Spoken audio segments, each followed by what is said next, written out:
Welcome, Balls and Brews, Pod 33. Cheers, boys. Cheers. Cheers. Salute.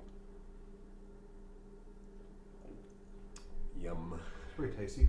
Yeah, I like the winners. Chuck, what are we drinking? Classic. Jubilee by the one and only Deschutes from Bend, Oregon. Drinks at a 6.7, tallied as a festive winter ale. And what does that say to you guys? What do you get off of that? I get a nice little. I do like doing it, but I get this nice. Can't pick it out, but there is a nice little taste to it, right? That's Spice. Yeah, that spice. kind of Christmas spice. Yes, it's like that little. Right at the end, yes, I do know that Christmas spice. Would you say it's like a floral and or like an herbal? Yes. It's juniper. Yeah, is what you're tasting. Yeah, that's like one of the backbones of festive winter. Yeah, it's a good one.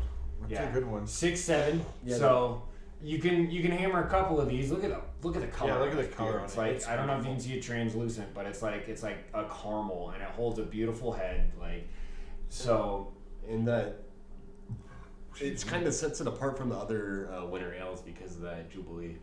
Sure, absolutely. Is there any other breweries that make like a Jubilee ale? Oh, a festive winter, a winter warmer. Yeah, is kind of what they define it as. Yes, you can find them. They're essentially like you're basically taking like a red ale and adding spices, right? Like that's essentially because that's what you get that color. You get that red. Yeah, ale. it's 100% copper for sure. Cozy up to the fireside, festive winter, notes of robust malt of toffee and dusted with cocoa. An original since '88, baby. Shout out to that year. That's the year I was born. So let's jump into the beer question since it relates to this. Have you ever craved a certain beer or type of beer? Chuck, take it away. Yeah, this one. This is this year's, so it's a rotational since it's the winter. It's the first time. Every time I see the 6-pack, I buy it. It doesn't matter if I need beer or not. Like as soon as I see that year's drop, I buy that 6-pack because every year's a little different. Every year, some like this one's a lot more floral. The last year was a lot more. It would have been more up your alley. It was a little bit more chocolatey. Ooh, yeah, so it was a little bit deeper than this. This one's a little drier, which I prefer the winter on that side. But it's one of those. I crave this beer, and since it's a seasonal, it's only now that you get it. And I hopped on it. Time. Yeah, exactly. I hopped on it immediately as soon as I saw it. Like I said, I was just like, buy. Trav, you? Yeah, I'm definitely there too. Every once in a while, like I'll try, even from this podcast, I'll try some new beers. I'm like, ooh, I like that. I need to go find that so I can have it again because I really enjoyed it. And if I don't find it, then I'm You got one that you can reference? You got one that pops off? Guinness Nitro. Really? Okay. The coffee one. I had to go pick some more of that up after we had it on the pod. Sure. Dude, I love that beer. But yeah, that's a good one. Go for it, Z. My one that I crave a lot's Lead Dog Peanut Butter. I love that beer. It's like, I think I've said it on this pod. It's my favorite beer. I think we've drank it on this. We've drank it on this pod for sure. Yep. I crave that beer. We've had a couple of different peanut buttery style. Yeah, we did. Beers. I think did we do Belgian? Because they got a good peanut Belgian butter. Beaver? No. Dude, I had that one off a tap one time. You get so much peanut butter flavor off the Belgian Beaver one off tap. Dude, but yeah, Lead Dog Peanut Butter is the one I crave. Yeah, get it off the top. And see, that's nice because that's a flagship. It's a year-rounder and it's a local. Yeah, you can go to any grocery store and snag a 6er. That's always nice. It's really unfortunate when you have a specific craving, like for winter beers or something that is seasonal. Yeah, and you're like, well, I'm 3 to 6 months away from whenever I can have this beer. But just gotta stock up now, Chuck. Yeah, right. Exactly. You buy the 24 rack for sure, right? Yeah, and you stash it. You can get Jubilee in 24 at Costco in the 4 6-packs. Shout out to Costco. But sours got that way for me, dude. There was exclusively I want to say a 2.5, almost 3 year period. All I wanted was sours. I would drink other beers if they were offered to me, but all I bought, all I sought, all I wanted was sours. Different. Damn. Yeah, it was crazy. I don't know. how long any of you guys have been drinking. I guess you could call them like, craft ales or something of that nature. But the first boom was IPA. The first mega wave of all craft beers was IPA. And to this day, it's still, it's still the heaviest densest genre for sure. Yeah, for sure. But I got so hopped out, you guys. I got so hopped out. I And I always liked my dark beers. I always liked my dark beers. Hops, so but that's I why drink hazies. That's why I turned to sours, I suppose. Hazies was a big craze for a little bit too. Hazy got yeah, very true. When it first, I jumped on that train. Still an umbrella under the IPA game, but it's just unfiltered and some of those so much better. Ones Oh, dude, they're way better in my opinion. I don't know. We're gonna preview a double IPA for later. I was gonna say that Juice Force was another one that I had one of those cravings for. Super surprising on how good that thing drinks at 9%. Dude, it was nuts. Go find yourself some Juice Force if you haven't. It's good. That whole I'm sorry. that whole New Belgium line, the Ranger, Voodoo, the Ranger line, the Voodoo Ranger one, right? Not just the Voodoo Ranger hazy line is amazing. Their original hazy is probably my favorite, but any of those, the Juice Forces or any of those other ones that have come off of that, there's so many of them now. I saw one called 1985. I was just like, okay, I don't know what that's about, but I have to pick it up. The box was pretty cool. There was a dude, he's wearing a throwbacks. Nice. Sick. Come back to that. All right, let's jump into pretty sick shit. Right now is the World Series. Oh yeah, that's gotta be, yeah. First, I want to talk matchup wise. I thought about this year. Fucking radio people talk. Oh, ratings. D-backs, Rangers. Definitely not get marquee the ratings. teams, But right? dude, this is fucking so cool. And Game 1 proved it. Yeah. Right. Rangers 6, D-backs 5, 11 inning game. Seager has to hit a 2-run bomb in the bottom of the 9th to tie it up, to go into extras, and then the MVP of the ALCS drops a bomb in the bottom of the 11th to win the game. Yeah, that was you couldn't ask for a better Game 1. It was the first earned runs that Paul Sewell had given up all playoffs. Dude, was crazy stat, was right? Right there at the bottom of the 9th to close out Game 1, and he gives up a 2-run dinger to Seager. Who might have been an MVP if he wasn't in the same league as Ohtani. Seager's year was fucking outrageous. Right. But keep going, Chuck. Sorry. Dude, it was electric. That Game 1 was fantastic, and it was everything that the World Series needed it to be. Like, going into extras and then Garcia just coming out. There's a no-doubter. Bang! I mean, it's just was like, that's it. And there is nothing better. I'm not a Rangers fan. There is nothing better than a walk-off. There's nothing in sports that is better than a walk-off. Because even like a last point shot and stuff is something, but a walk-off bomb is a walk-off because it's not timed. It's not. You don't know. You're forced to make a last shot when you're watching it go down to 0. You don't know if that swing of the bat is going to come. Yeah, or last timed. catch. It's all timed. Baseball isn't timed in that aspect. Like, you have no idea if and when any of that. It can happen in small ball. It can happen on a bunt. It can happen on a missed fucking play. It can happen on an error. But those dingers, crap. And then the no-doubters, you just know. You're waiting for the bat flip because you come you're just like, that was so nasty, dude. Like, and then you're looking at the pitcher. You know it's gone. Yeah, and you're looking at the pitcher like, oh god, dude. Yeah. Can you imagine being a Joe Carter's home run for the Blue Jays? Not just a walk-off, but a walk-off to win it all. Right. That's like the epicest. That's what every kid dreams about, right? Like, I mean, that's the baseball dream. Yeah, 7, bottom 9, walk-off bomb. But yeah, so then Game 2, little less exciting. D-backs 9. I mean, unless you're an Arizona fan, because that's a hell of a way to come back. You know what I mean? 9-1. It was close up until about what was it? The bottom of the 6 is when, or top of 6. They broke it open. Yeah, when the D-backs broke it open. I think it was top 6 or top 7. They broke it open. Series tied up 1-1.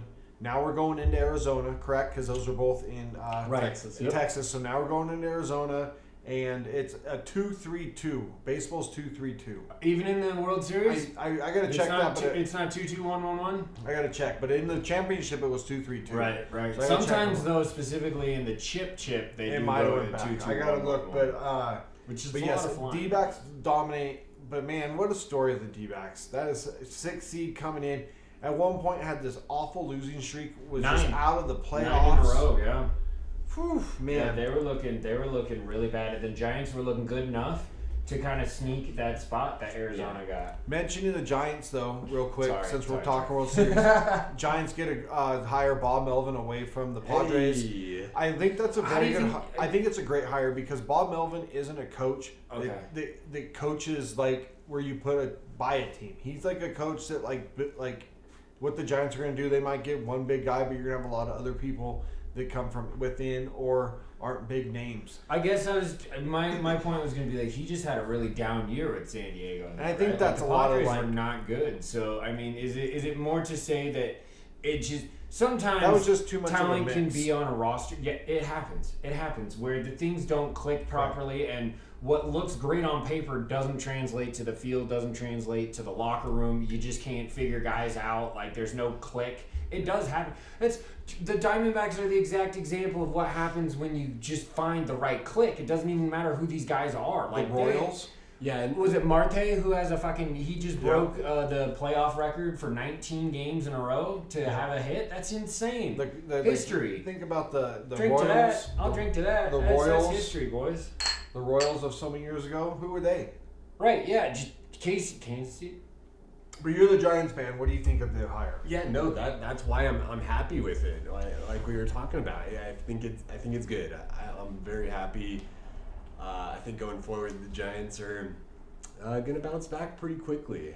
Like I was kind of worried with how the previous year went, and then coming into this year, a lot of good things happened. Didn't quite get there, but I think this is a good hiring. I'm happy. Okay. I think that guy who was the previous skipper. He had relative success. Gabe Kapler, but he was okay. He was okay. He wasn't awful. Was he okay? He weren't in the cellar because he's only there like 3-4 years. He wasn't there that long. He was okay with Philly too, and he won you 100 some odd games, didn't he? I know that that season was completely unexpected. A lot of Giants fans are happy with him. I mean, overall, you can't say his tenure was awful, but if you think that this is a better hire, then that's always the way to go. I think it's a way better hire for the team. Yeah, right? And that's your baseball guy for sure. I would follow his lead. Let's jump into another crazy week of college football, boys. Ooh. Dude, we need to savor it. Can we just savor it while it's here? Because it goes so quick. We're already more than halfway through the college year. Yes. Yeah. Yeah. Start off with the upset of the weekend. Golly, Kansas 38. Has had OU's number 6, OU 33. Falls. They should have won that game. OU should have won that game. The fact that Kansas came back and close that game out is impressive. With the backup quarterback, too. Right. Backup quarterback. I mean, OU couldn't stop that run game. Neal had 112 yards and a touchdown for Kansas. Hey.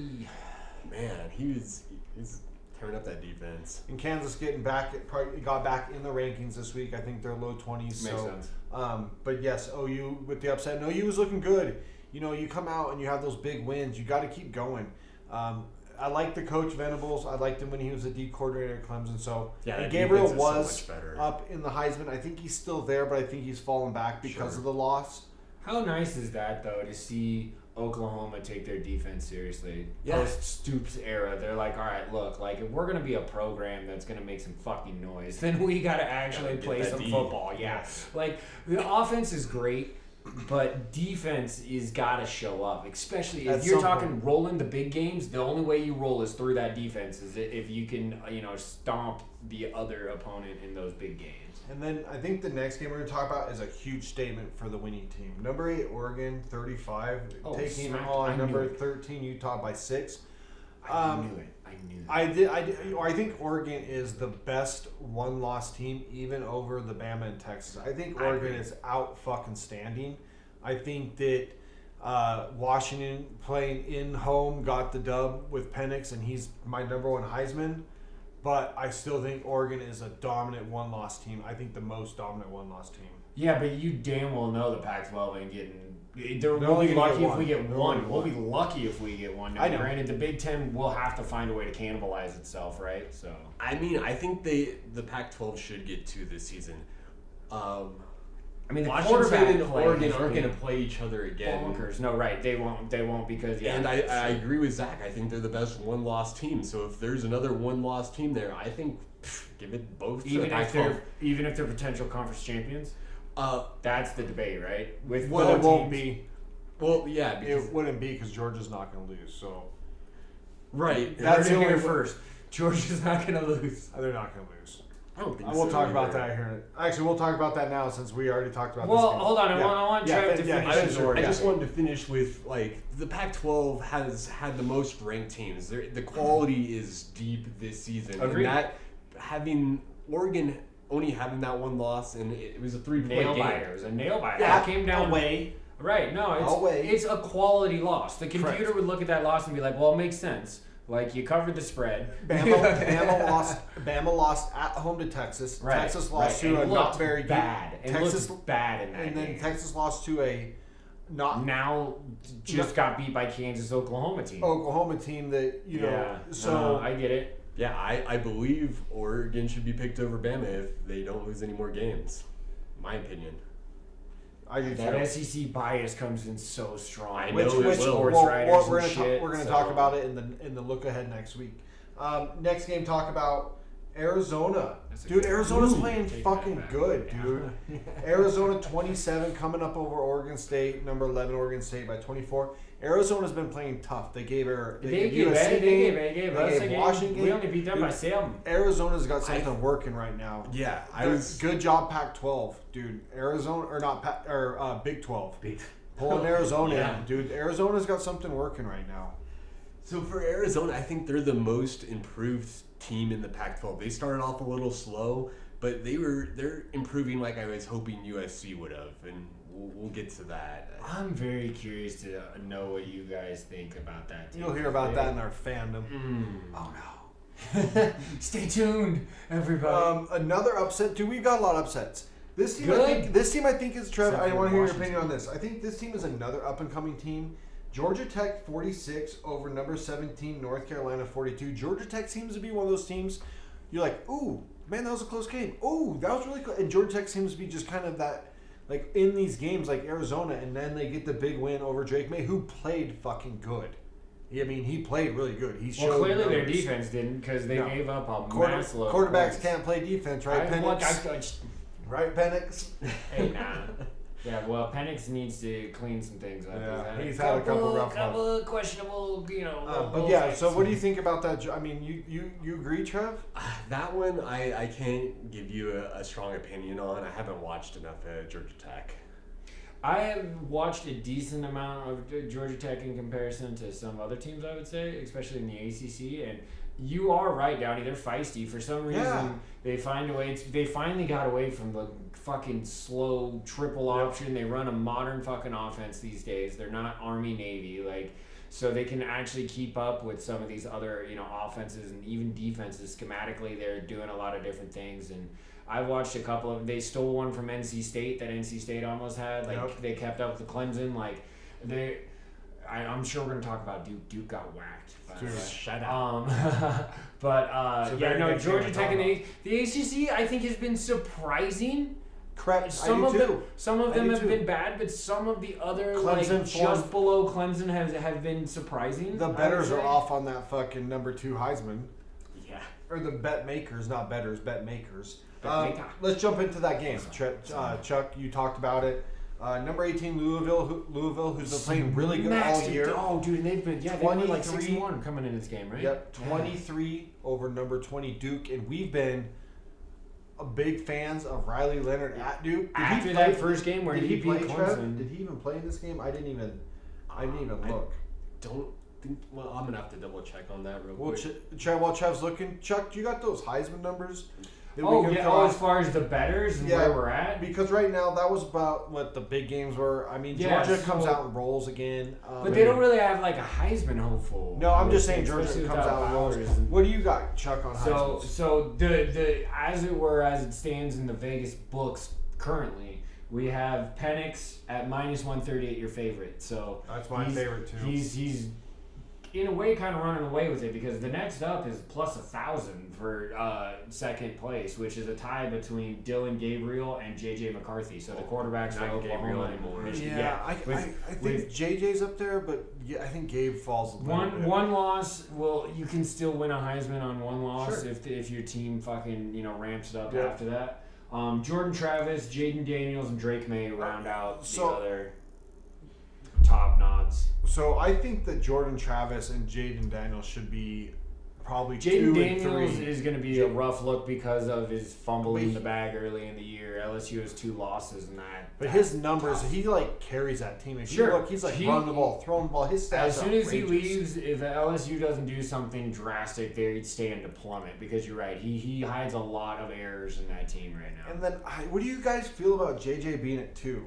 I like Travis and Daniels. I think he's a college quarterback, is what I think. I think he's going to get drafted in the top 15. He seems like a default too. He's there because of the preseason, going in, Michigan being undefeated. Because his numbers aren't good. They're not just a that good impressive. team. They're just a good team. Yeah, he's the quarterback of a good manager. team. Right. He's the class, and that's fine. I That's think, great. Well, I think he's really athletic, but it's just not the. They're Tim just not a Tebow team was that one run. of the best college quarterbacks of all time. He was not a good NFL quarterback. But I think J.J. McCarthy throws the ball way better. I will give you that. He doesn't push it. He actually throws the goddamn ball. But I just don't think he's a team is. I just don't think that he's a Heisman candidate because he's not lighting up. Heisman candidates light it up. Yeah, just because you're on a winning team doesn't mean that you get to be a Heisman candidate. Because Andrew Luck should have been a Heisman candidate, won the Heisman because he was the best player coming out, but Griffin got it because he lit it up. It goes to guys that light it up that year. It's not going to the best player. Absolutely destroyed. You know what I'm saying? It's going to dudes that light it up. It doesn't go to dudes that are the best player coming out. Fucking Washington, you ruined that man's career. So I think it should go to Penix. I think Penix. My 3 are Penix, Travis, and Daniels right now. That's who I think the 3 are. No, I mean, you're gonna see. Well, here's what clearly the odd makers are saying is it's quarterback. There's no Bowers position, right? And Bowers I don't think Harrison Jr. He's been good, pretty damn good above. But I don't think elite. No, but that's enough. a lot of its quarterback too. And then Trev's got Riley Leonard did play, and it's not good. Yeah, to bring that back, not he was 9-23 with a pick, no touchdowns, 121 yards. It was bad. That's ugly. I thought Duke was supposed to have the better defense. Louisville just showed up. Yeah, Louisville's quarterback is sneaky good too. They're one of those teams that don't ever take Louisville for granted. And Didn't they used to blow up the Big East? Remember back in the day, dude? They had some good teams. Well, yeah, it's because the Big East had bad teams. Let's be real. The Rutgers team that was okay, and UConn team at one point. Let's jump into some next week games. Next week preview. Washington at USC. I have a feeling that that's going to be not a good game. I think Washington dominates. I'd like to see the spread on that game. Washington, where? Who are we playing? At SC. At SC. Oh, it's finally our game? I think I don't know. That stinks of a fucking trap game. I'm sure that we're going to be heavily favored, but we're going to... Don't be stupid here then, Washington. Yeah, I think I would like to see the spread on this. To win. With SC, what are you guys sitting 24 at right now? Still? Well, right, and they're 5-2. Is it 5-2? I don't know. I still don't think that is it, and it's in SC. Yep, it's in LA. Yeah, 14 at most is what I'll say. Probably 11 and a half. At 11 and a half to 14 is what I would say, and they might even lean, 7 and a half. Next week. The next game we talk about number 24. Early line is 4 right now. 4. I take Washington. Way off. I take Washington too. I take way Washington. off. I'm gonna have to take that on the. And we're USC fans.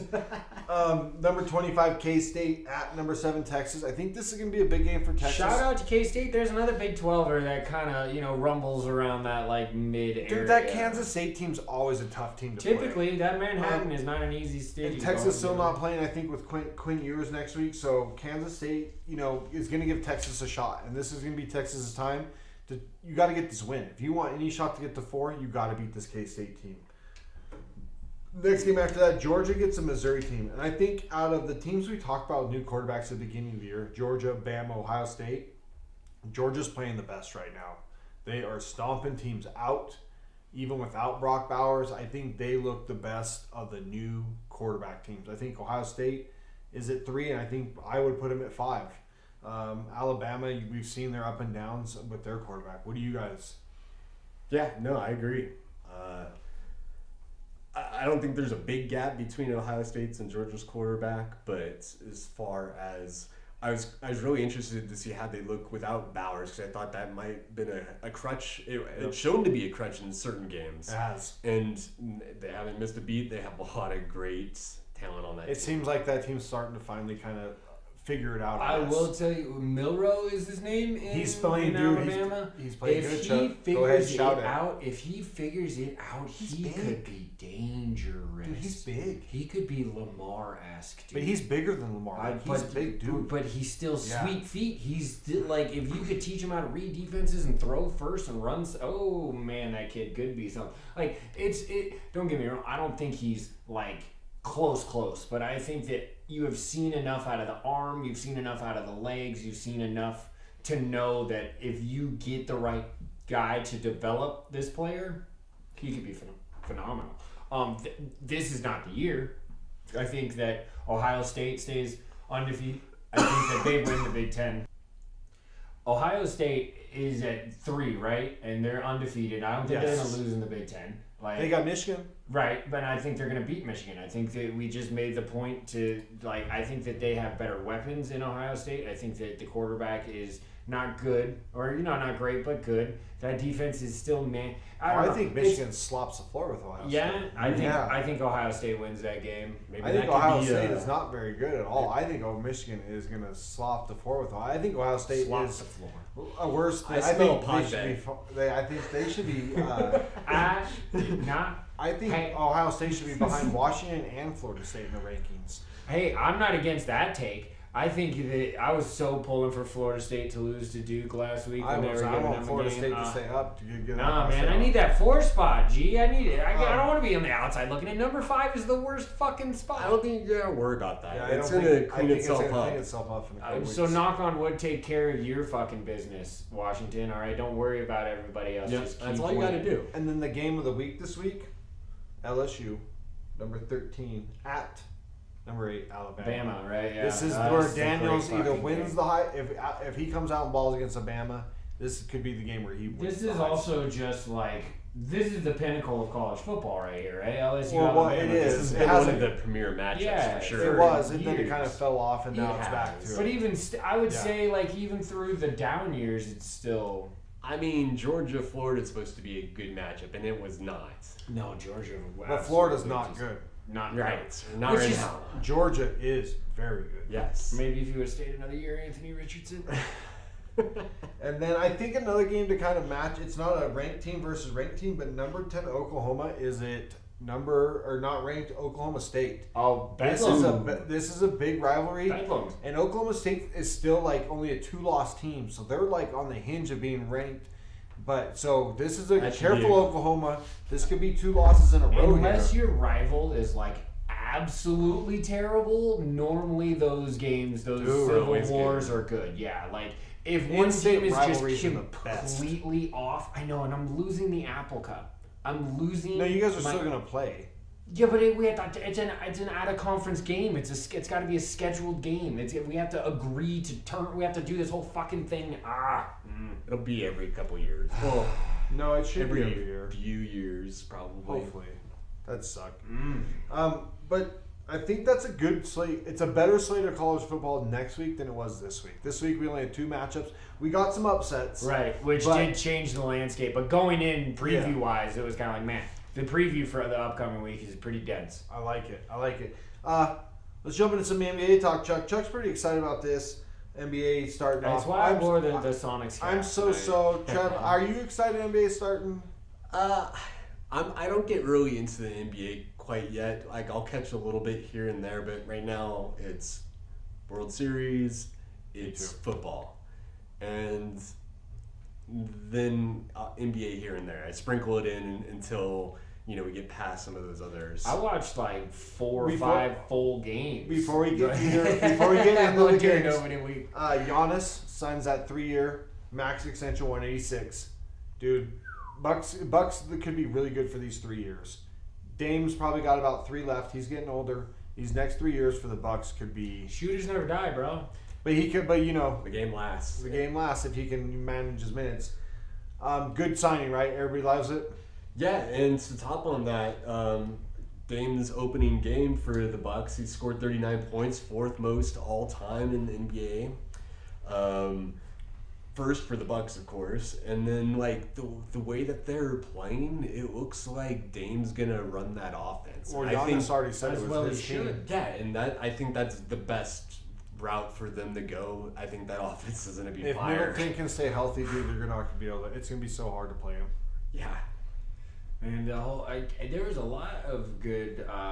The Suns got a couple of good games out there, even with D Book and Beasley on the bench for a couple of them. Durant, okay, sidebar. Like, can we put Durant on our shit list? Is that a uniform? Durant's on my shit list. Even though he was drafted in one rookie of the year. I used to say that. I used to stand up for him so much. His burner account thing, and some of his other stuff. Be honest, Trev. Because you're the third and deciding factor. It's got to be. If you say no, we don't have to do it. 100%. It's tough. It's tough. I love his game, but his personality is not great. It's weak. It is so weak. Okay, all right. So you can't co-sign on that 100%. No, let's not. Yeah, he's 80% shit. I'm so close to I wanting to do that. I actually don't know if I could do that. I mean, the Suns. There was what was his Ogunwe? Number 2 on the Suns was getting minutes, dude. I don't know. He was just hustling and balling, and he was like that. You remember how we talked about where they're gonna find that depth? That kid was playing like. I think the Suns were more entertaining than I thought they were going to be. The Warriors were actually surprisingly boring in consideration to what I thought that they could do. The Lakers are far away from where they want to be. The Lakers are Anthony Davis comes out and has 0 points in the second half, dude. He's a fucking turd. I don't know. I disagree with that take. Dude, I'm just so tired of his up and down play when he there's a roller coaster. You when cannot he should be disagree so with that. elite. Dude, he should be so fucking elite, and he's so up and down, and there is no reason for it other than, I don't know, maybe he just doesn't have the fucking heart. I don't fucking know. I can't fucking figure that dude out. I mean, that's what keeps him from making it his team is because it's the inconsistency. If he could be consistent, he would definitely be one of the best. He should be one of the most dominant players the way he plays offense and defense, and he just fucking... Well, yeah. The Lakers did come out with a win against the Suns. I mean, Booker and Beal were out, but LeBron only played 35 minutes. They're really He's on like a 30-minute management. I watched. That was one of the games that I was talking. I watched that game, and LeBron was vintage in the fact that, like, oh my God, was he just like when hustle plays needed to happen? You ain't seen LeBron stayed out of frame for like all the hustle. Once it got down to like they were within 6 points in the fourth quarter. The LeBron switch went on, and he was just driving, and he was doing everything. He was 23-year-old LeBron again, and like he did enough to do exactly what they need. If they can keep it close, then LeBron can give you those 7 to 8 minutes of pure gold. Like you're not going to get 30 of those out of him, right? So that's what they're. So, but that's still not a winning formula. No, D'Lo hasn't looked good. That needs to be a trade. The Mavericks, I watched them play against the Spurs when they opened up against Wemby and that whole thing, and like that looked sloppy. They got the win, but it looked sloppy. I don't know if I like that team. I don't like that team. I didn't even put him in my playoffs. Remember? Yeah, that's right. That's right. Wemby though, looking bro. Good. He's looking good, dude. He's looking good. I like it. And I regret putting the Bulls in my playoffs. Having a players only meeting after the first game, there's some dysfunction there. I didn't hear that. Yeah, dude, you didn't see that? After the first After the first game, having a players only What does that even mean? How do you do that? Because you're not working hard. You're a bunch of lazy asses like the next person I want to talk about. Oh, potential shit list. He is on the shit list. He's number 1 on the shit list. Oh, Mr. Harden. There we go. Mr. James Harden is a unanimous shit list. He literally he's brought his bags to show up to go to their game. Like, you can't go. And he was like, why couldn't I go? Because you didn't show up to 10 days of practice, dude. Where have you been? Dude, what is that guy? We don't even know if you can run the court, Harden. I don't even know if your ankles can handle it. I just don't know. I wouldn't even want that guy on my team. I don't know why the Clippers even tried to trade for him. Yeah, he should be a person that falls off and goes plays in. He should just go play in China. So what happens if you just cut him? They should. And you should go play in China. No, at this point, you have to swallow the loss, right? God, he's awful. Like, it's not that much of a loss anymore. Besides that, I mean, it's just, it comes down to, it will be addition by subtraction. Even if you don't get anything for him, removing that bad aura and all of that negativity is going to help the team grow. Yep, and they're better without him. Dude, they had 4 guys who had 20 points. The one game Harden didn't play. Maxey plays great. Embiid plays great. And Tobias Harris played great. Dude, if you get those, you need those three. Those three. Get Maxey to start getting. And we're far removed from MVP James Harden anyway, right? We're far. already off of that. Yeah, Can't so, even see I it mean, so cut far. him and move the fuck on, Rockets. Or Rockets, Jesus, the fucking Sixers. I'm trying to think of the good James Harden. Rockets. I haven't been a James Harden fan. I'm not saying it. Is there any other games, Chuck, you want to touch on? You watched more probably basketball this weekend than we did, or any other teams that you watched that you saw something? I mean, I just want to, I guess, specifically no, because I think that the Bucks, we've commented, they are going to be good. The Celtics, actually, I did watch some Celtics ball, and I think that they have Kristaps played very well within that system. Drew Holiday played very well. I can't believe he's on that team. Yeah, like I didn't think the 3-guard technique. Like I know Tatum's a small forward, but he's small forward, right? Like they kind of they don't have girth. They have length, but they don't have like a bruiser anymore. Like Al Horford's old. They don't have.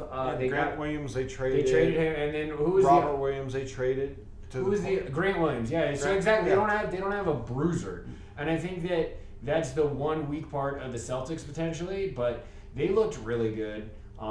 So just excited, man. I think the reason why I'm so excited for this season is Zion played. And he had some points. Is because they look good. Next year is when I will really find out if Seattle will get a team or not. So like I'm invested to see if like we're gonna have an expansion draft, and because Vegas is the other key name in that, and they got the building, they got all sorts of shit going on. We have both cities have what the NBA needs. We just need players, teams, colors, and fans, and I think both cities will be able to afford that. Looking forward to it. Yeah, exactly. Vegas will be a hot commodity. I know, dude, and Seattle will eat that up. Are you fucking kidding me? We are dying for a basketball team up there. Let's go. So, shout out to the NBA. You know, college football is fucking lit. Like I said, savor it, you guys. Savor it. Watch every fucking game you can because it comes and goes so fast. There ain't 82 games in this season. There's fucking 13 in the college football season. Watch the World Series. Yeah. Great. It's been great baseball. Hell yeah. Not marquee matchup, but great baseball. So we're gonna come back with some NFL love, right? We're gonna touch on. Go get some new beers. Touch on new beers. We're all done. We actually all finished. Yay! Chuck. Sorry. This is the beer that I crave. We are going to come back with week 2 scores, and as we talk about the scores, we're going to talk about whether each team is a buyer or a seller, in our opinion, or staying put. Well, because the trade deadline is now, right? It's like Tuesday. Yeah, let's so buyers, sellers, and staying put in our next segment. All right. Welcome back to Balls and Brews. Cheers, boys. Welcome back. Pod 33. Oh shit. Yep. That's about what I was expecting. What are we drinking on, Chuck? Hops. That's just hops. Double IPA. You guys, do me a favor and read this fucking label. Like, I don't know.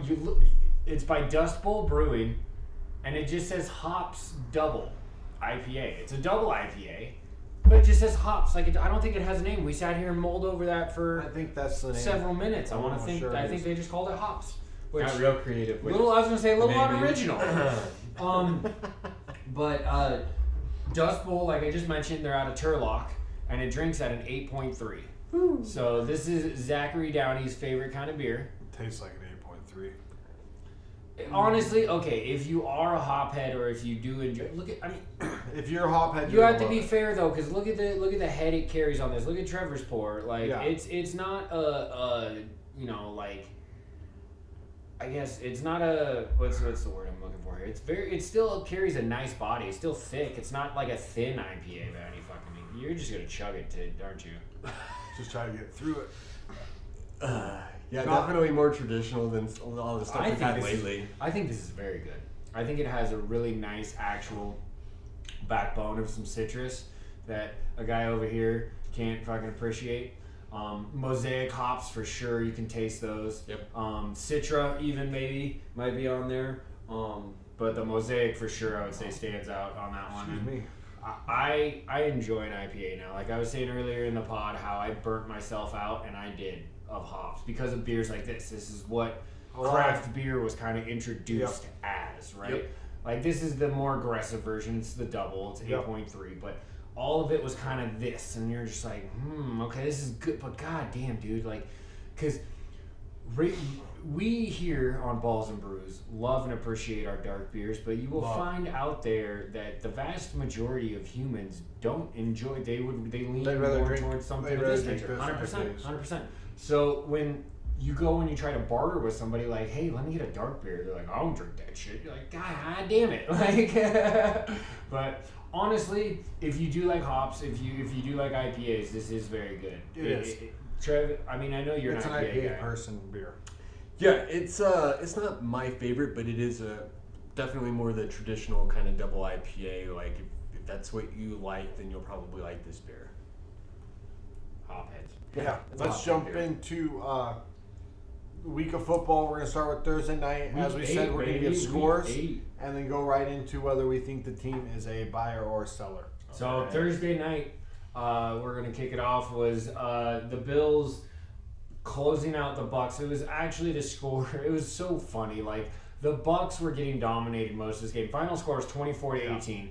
It does not paint the full picture. The Bills were the better team for the vast majority of that game. Flags walked the Bucs down the field the last couple of drives to get within a score. They were down 2 scores the vast majority of this game. I think. Well, here, based on the game, what do you guys want to talk about the game? Because I love this buy or sell, and I want to get into it, but I don't want to cut you guys off about what you thought about the game. I think the Bills maybe get back on track. I still don't know what to make of them overall, and the Bucs are kind of the team. Well, Jay Allen's a beast. We all know that. But I don't know what to make anything else. Like, are they going to be able to run? Are they going to be able to throw? It's the inconsistency. I mean, they are dealing with some injuries. The Bucs, though, like they're still competing because the South isn't very strong, but really, I would probably go towards the seller for them. I think they're total seller. If you do win the South, I don't think you're making any noise in the playoffs. It'd be interesting to see if Mike Evans could get traded, Chris Godwin, whether those linebackers or some of those older defensive linemen could get traded. This might be the time to just blow it up. Right, and then you can get that. You can look at getting the picks. It's not might, it is. You can't go past this season without getting return on some of those assets because you know this isn't the future. Because Mike Evans said if he didn't get a contract before, he was out. So that's a return on assets. You don't have a proven quarterback. Nope. You don't have you're building a defensive or a decent offensive line. That defense is aging. You have to make the decision now to where you can still get enough assets to try to get younger and be competitive, but still, I'm with you guys because I think that's the overall, that should be the direction they go, but I just think that with Bulls kind of coaching for his job and the South not being, it's still winnable. I don't know. I think they hesitate. But they're not going to buy. What do you think they would get? What do you think they're going to get if they would buy? If they would buy? What are they going to need if they're a buyer? Quarterback. I mean, you got any more damn quarterback? That's the hang up right there because Mayfield hasn't been bad. No. But I think actually there's a lot of nice running backs on the market, and I think that could help that team. That offense could use another punch. They don't have a strong running game. Cooks has said he wants out of New York after he got his money. Yep. You got some other good running backs on some other teams that's a position there's not that value on. So if you are going to make a move and that's a position you need, I think that's a way you go. How crazy is it though, honestly? Just think of this real quick. We thought when they signed Dalvin Cook up in New York with Aaron Rodgers, like that was fucking it. Like that was. I said it was an okay. Now Dalvin Cook is like not even getting touches on a team that can use. I knew he wasn't going to. I knew he wasn't going to. Well, yeah, with Brees healthy, it's different. Like Brees is a better running back at this point, and Dalvin Cook's. If Brees was slower to recover, that move for New York would have made a lot more sense. But since he's been great, then it does. At this point, you might as well move him if you can. And then for the Bills, I think they're buyers. Yep. I just don't know what they. I mean, are you going to go get sit a back? or buy? There's nothing to trade. You know. Right. Are you going to go get a back? Are you going to get another receiver? Are you going to get something on the defensive end to help? You know, but I think you need to maybe go get something. I just don't. You're not going to get an offensive lineman. You might be able to get a receiver or a back. And maybe something on the defensive side of the ball. You're not going to be able to get an offensive line. So I'd maybe get another back to help Cook out. Maybe try. Obviously, the Jets probably aren't going to trade Dalvin to you. But I think that you need to look for another back. Yeah, I mean, we've talked about wanting a stronger running game in Buffalo. So that would make a lot of sense. I feel like they should be buyers. If they stay pat, I feel like that's just because their injuries and them hesitating again. You know they're a contender. I think they should make that kind of move. Winners want to win, dude. Like, and that expectation is high in Buffalo. That fan base is so hungry, and they deserve the payoff. Like, you got to go for it while you have the opportunity. What do you think? What are you looking at if you're a Buffalo, Chuck? What's your position or? I mean, like, Damian Harris, I think, hasn't been that good of that running back that they hoped he might spell Cook as. Right, yeah, no. I don't think that they're a running back away. I think they're with Milano going down, unfortunately, their linebacking core took a big hit. Their secondary could stand, some love there. Their front four is really good. That's what I was thinking, because they lost White and Milano. And you could go get a linebacker, maybe David from Bucks, that we were just saying. Are they good? You might get a corner from the Bucks too. Are they done for the year? Milano's done for the year. And so is Tre'Davious White. Yeah, that's Aren't they both done for the year? I wasn't sure about White. I think they're both done for the year. That's they definitely could use that help on defense. My thought with the running back, as we talked about it before, is not only is that like a part of the offense that's missing, but that also could help their defense by keeping, the longer drives for the offense. Well, there you go. Next up, what are we at? Are we talking Patriots, Dolphins? Yep. So, yeah. How we're doing? Okay. Is that what we're doing? Yeah. So, yeah, that Patriot chime didn't last too long. 31-17. I really don't think I believe the spread was like 11 and a half. I think that in this game, I think the Patriots are sellers trying to get draft picks. I think last week's win was like a just a thing. It was football. Yeah. It was a football It's just win. a football win. And then the Dolphins. The Patriots are going to do that throughout the rest of the year. They'll get one of those, two of those, whatever. Like, I still think they're going to sell. Maybe get. I don't know what you they should. I don't know what they have to sell. They're not like very. I don't know what they're sell, but and then for the Dolphins, Jalen Ramsey's coming back. Offensively, they're pretty stout. Obviously, you're not going to get a lineman. Maybe get a backup. I don't. Linemen aren't very rarely traded. I was gonna say, you keep saying that. I don't know, man. If you can also put together something, a package or what. I guess if you're selling though, then you're not gonna necessarily. But if you're buying, you can put 2, 3, 4, 5, 7 picks together. I agree. I think the Patriots should be sellers, even though I don't know how much they really have to sell. So they might just have to stay pat. Right. The Dolphins getting Ramsey back, I think, helps that defense a lot. That defense I could see being a lot better going forward. I don't know where really. I mean, like you said, offensive linemen are hard to kind of trade for. You don't see a lot of those moves at the trade deadline. No, it's more receivers, backs, some and they don't need players. that. Yeah. So they might be just staying pat. Miami should just sit. Right. They have shown that when they click with what's in house, they're good to go. If you can make a move on the defensive end that's going to help you, I think you make it. But anybody would, right? But offensively, I don't. You have your running backs.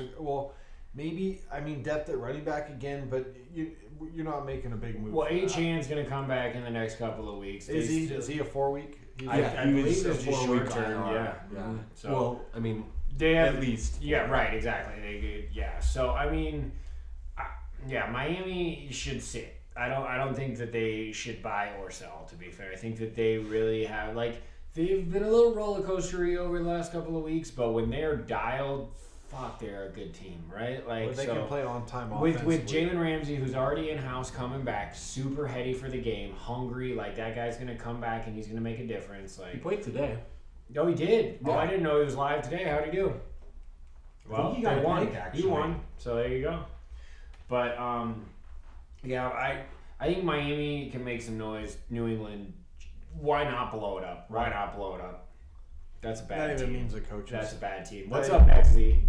That even means a coaching staff. Yeah, you've been calling for Belichick. You've been saying you get him out. Okay, Get him out. So Ramsey did have a pass deflection, but he did not have that. That's all right. Welcome back to being healthy, man. The next game, the Jets beat the Giants in an awful football game. Oh my gosh. 13-10. I'm sorry, New York. I was just even fans of the team were upset by all of it. Oh my god. 13-10 in OT. My name. I think the Giants, if you could sell because you're going to need draft picks. Your team is not good. Well, and you're buried in bad contracts. Correct.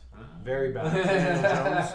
And then the Jets, I don't know what you do as the Jets. Your defense is good. You're not going to get a quarterback. If you get another weapon, maybe. No, you ride the storm. You ride it out because you're playing for next year. You kind of already know that. You want to be successful this year. And for a time period, we thought Saleh was coaching for his job. So, if he can definitely get out in front of that, they make a playoff push, they look competitive, then that's a good Jet season, especially if they're losing Aaron Rodgers after 4 plays. So, I think the Jets either stay pat or maybe get a weapon if they think they need that. Giants should try to figure out getting rid of some of that stuff. I mean, I agree with those takes. Jets should definitely stay pat. You're in that position where I don't know if you really want to bring someone in with the injuries that they've already had. Right. Aaron Rodgers. But I don't really think you want to be a seller either. There's still you still have a competitive team. No, sure. You don't need to tear it all down at all. And then with the Giants, I agree, you move off of what you can. Again, that's a team that I don't think has really a lot of pieces to move off of. I bet they wish they could move off of Daniel Jones now. Barkley is their biggest asset. You could have a couple. Leonard Williams, I don't think, has been playing very good this year either after signing a big contract. That's a good piece right there. So you could maybe a piece here and there, but you're not good. That was an awful game. Chuck, that's true.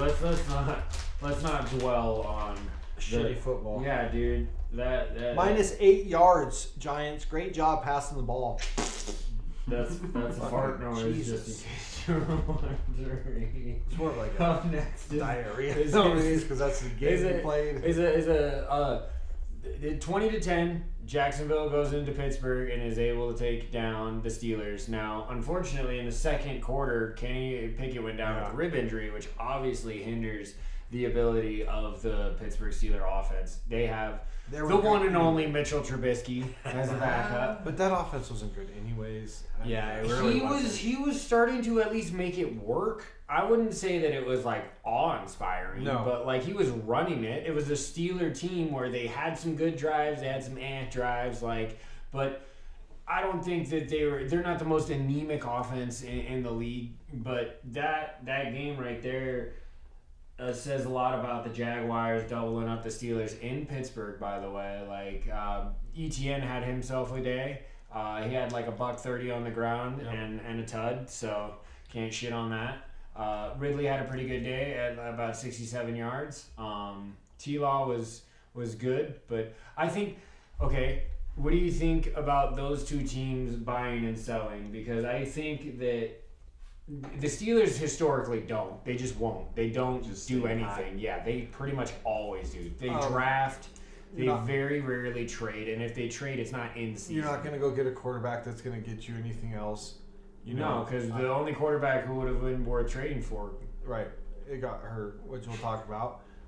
Running back wise, you're going to get it back maybe. The receivers are actually, Johnson came back, so the receiving core is kind of not bad. The receiving core is good. Pickens is good. Yeah, defensively, your line's really good.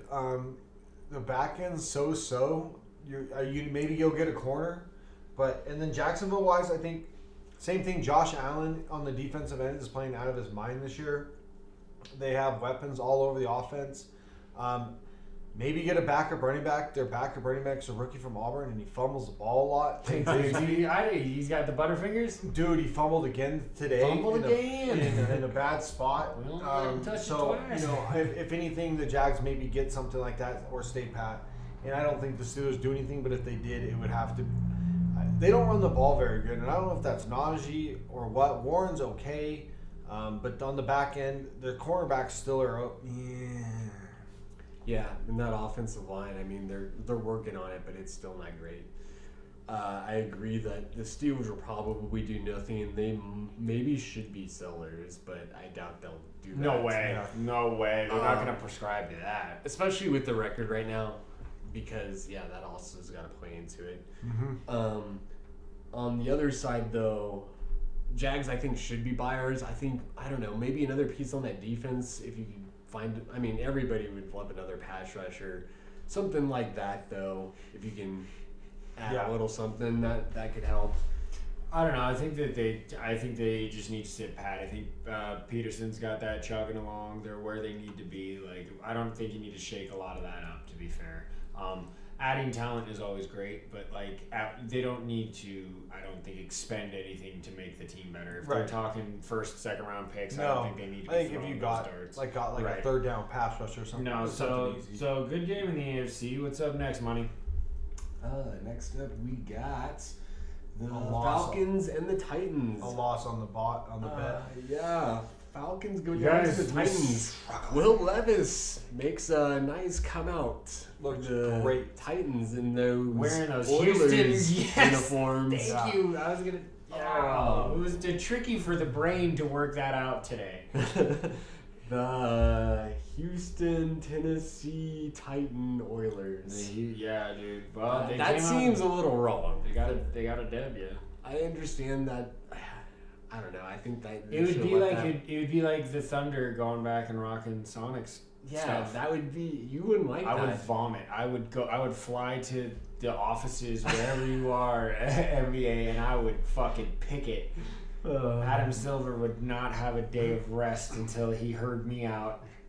On these two teams, I think they could both end up being sellers because at the Falcons. Are you gonna go buy? You're not gonna go buy a quarterback. That's where you need. Heineke's just gonna be your dude. Defensively, maybe a piece or two. You got lit up by Hopkins today. Your cornerbacks kind of got lit up, and then Tennessee. The reports are that Henry's not getting traded, so I don't really know what. I think they already traded Bird, their safety. Right. So I think if they can get rid of a couple more pieces, I think they do. Well, why not kind of thing? Because then you can, you basically, the rest of this season is now going to be, is Will Levis going to be the dude? That's all it is. Win, lose, or draw. Even if you keep losing, as long as he is making good progressions, better reads throughout the weeks, not making mistakes, that kind of stuff, and you see potential in him, you want to sell, you want to be able to get as many assets as you can so that you can then load up around him eventually, because you're aging. Derrick Henry, whatever you do with him, you've got 2 years at most with D. Henry, right? I love D-Hop. I've been highest on him on the whole pod. Correct. He had himself a day today, but he's an aging asset. You're only going to get 2 of those maybe a year, if kind of thing. I don't know. I don't know. For both of these teams, I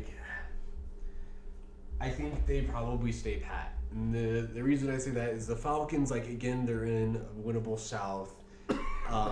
That team doesn't need to make a move, and they could still have a chance to win that division. Yeah, because there's not. What are you going to do? Once again, though, they should though. They should. They need to lose.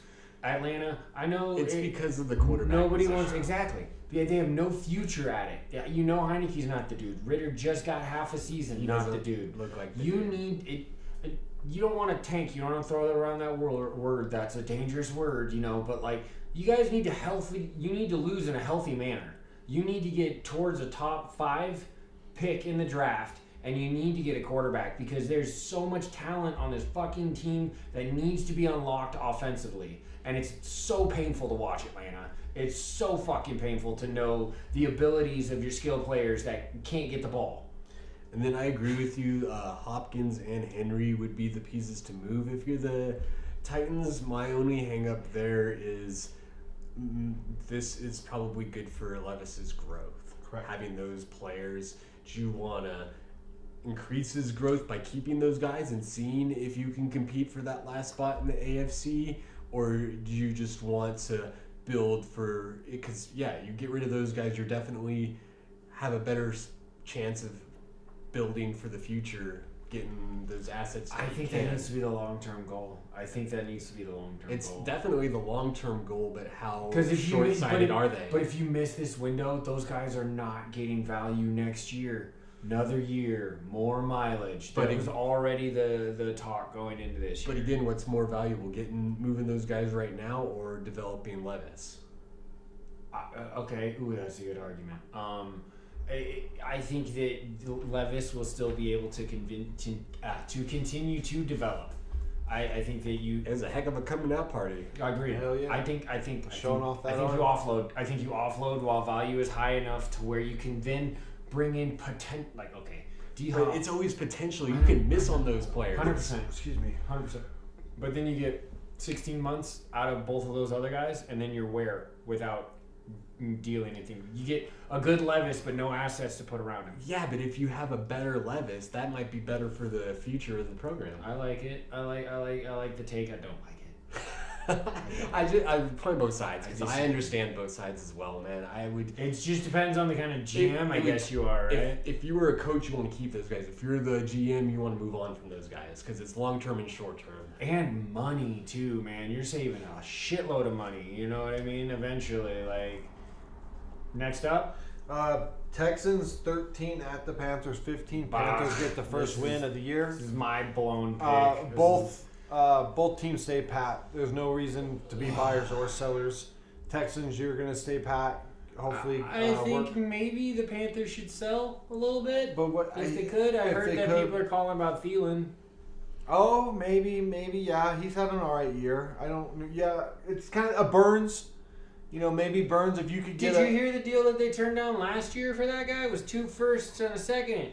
Yeah, you should have taken that. Holy shit. But, I mean, Burns maybe too. So I think the Panthers maybe sellers. The Texans the just Rams stay really pat. don't like the Panthers don't have their first round pick, though. Right, correct. So, still, that team is too bad to be good. Chicago has it. Who got whacked tonight, but we're getting there. So, next game there, Charles. Yeah. I gotta tell you, I enjoy that, like, not all of them are, some you just know don't need a deep dive. Those two teams don't. God, this game was awful, you guys. This game was awful. Is this the real Cowboys? Who the fuck knows? Right, exactly. That was my main question coming away from this. So, Rams 20, traveling into Dallas 43. 20-43, Dallas over LA, and it wasn't close at all. Like, Dallas had a 33-9 lead at one point. Yeah. It was ugly. It was a Stafford got hurt this game. Did he end up coming back? I think know. he did. I think he came back. For the sanctity of the Rams, you better hope that he did. Yeah, because he's been playing out of his mind. That's the team. Still, I think their record, they should be sellers. So would they actually move on from him? I think they stay pat. I mean, maybe. Well, McVay's only got another week until he retires, so. I think they say pat, and then I think for the Cowboys, maybe make a move, but I think that the Cowboys need more receiver depth. So buyer. So you were saying earlier that's what's out there, right? I think they look for Judy or Sutton. Yeah. On the fucking Broncos. I think the Broncos already have been sellers. Correct. So I think they need some receiver depth. Defensively, they've had some injuries. Maybe get a cornerback or two. Or cornerback or a linebacker.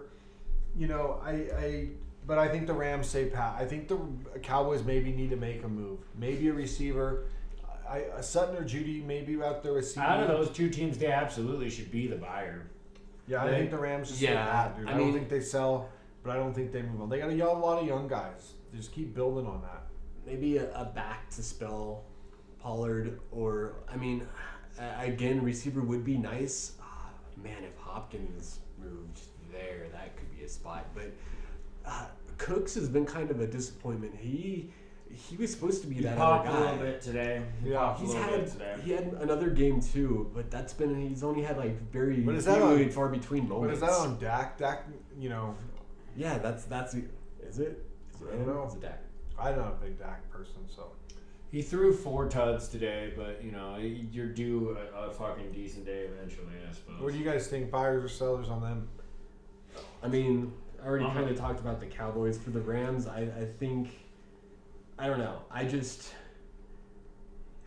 It's tough because I don't think they're going to want to move off with Stafford. And I think if you don't move off with Stafford, you might as well keep Kupp, even though Kupp would be the one contract to consider moving off of. They're not going to move Donald. I think if Donald would retire. Yeah, he'd retire. Yeah. He would just I walk don't away. think that's even a play. Yeah, it's not. He has that leverage at this point. Yeah. That's where I'm at. Yeah, man. You don't trade Cooper Kupp, though. Really? Like, I get it that he's for sure your best asset, but why the fuck would you trade him? You can't. No, I wouldn't. I don't think that, that. You're not What competing. are you going to get in value? Yeah, I get what's a draft pick. You got to get some draft picks. They you trade those anyway. Draft picks. They were willing to trade 2 firsts and a second for a pass rusher just this last year. They don't value their draft picks in LA. They've proven that over the last decade, over the Stan Kroenke era. It's just not a thing. But I think the Rams should be sellers or just sit pat. They don't need to buy. They need to understand that unfortunately it's not this year, and that sucks for you guys. Sold your soul for the chip a couple of years ago. You knew this was coming, and to at least be competitive is good. Right, Puka is fantastic. You're starting to get draft picks back now. Yeah, just stop trading them. Right. Don't be foolish, but understand that you're gonna have to eat one. So either sell or sit pat. That's what I for think that one. Next game, Trev. Which was a dub. Trev actually picked the win on this game. God, hey, thank God, man. 1 out of 3. Vikings, Packers. Vikings 24, Packers 10. Yeah. Now, big news out of the game. Man, lay that on us real quick. Kirk Cousins ruptured ACL? No, Achilles. Achilles, you're right. Same as the Aaron Rodgers. Oh, man. And this is really sad because I thought the Vikings originally were going to be buyers here. I had them marked this morning because I thought they'd turned a corner. That Flores has got that defense playing better than it has in a long time. Did you see the statistics on the heat he's sending? He's sending 20% more heat than any of the rest of the league. Well, and the schedule's opening up for them too. Yeah, and then Addison's been good. You're going to get Jefferson back. He plays for the Vikings. I thought if Cousins didn't get hurt, they would be Justin Jefferson. Vikings. Is he any good? Competing for the playoffs with the way that they've looked the last couple weeks. Now that this has happened, man, I don't know. What can you do? I think you just probably stay packed. Yeah, you go look for Jacoby Brissett. Is Nick Mullen still the backup there? He's on the injured reserve for another game. He's IR? Oh, God. So who played? Was it? Because it's not Kellen Mond, is it? The BYU. No, he's gone. It's a BYU kid, Jared Hall. Hall, that's right. But now you look at going and getting Casey Keenum, who's a third string for the Texans. Are you Jacoby Brissett, who's backing up Howell? I guess those would be your darts, right? At this point, Colt McCoy, somebody mentioned, is on a you pregame pick him show. Off the streets, right? Yep. He played in the Kevin O'Connell offense at one point in his career. So I don't know. The Vikings are in a tough spot. This is a really big loss. That's the worst way to go about it. And then the Packers. I think the Packers stay pat. I think you keep your young players, but I think the Packers. You're gonna have to look at moving on from Jordan Love. I kind of love that the Packers are sucking. I do too, and I kind of predicted this at the beginning of the year that I didn't think Love was gonna be the guy. Kind of came out kind of hot and was cooled off quickly. I was higher on Chicago than I should have been, so I don't know anything about the goddamn NFC North. but I think the Packers probably don't do anything. I think they should be sellers. They spent so many picks on that defense, high draft picks, and they haven't worked out. That defense isn't that good. And I mean, looking back at it, Dylan, that was such a high pick for him to just be an okay running back when Jones isn't playing. And that's the only time he really even gets any carries. Packers are in a bad spot. And that's why I think they should try and move on from what they can, because that thing needs. You're talking a full rebuild. I'm talking a full rebuild. Wow. I don't know if I'm there yet. I think they just need a new quarterback. I think that they're going to. I think that they're acknowledging. I think you keep your young players because you can right. still. And I think that they're acknowledging the team that they are. I think they finally understood that the shine of Aaron Rodgers is fully fucking gone. Like, Jordan Love is still could be the dude. I don't think so. No, we're out on him 7 games in. He's a backup quarterback. You've had all that time in that system. You expected to see more right now. Fair enough. So then but he was only on the 1-year deal. You can absolutely he's gone next year, right? His extra right. year. Okay, so then you sit pat exactly. You sit pat. You see what he does. Like, hopefully they signed Jordan Love to an extension.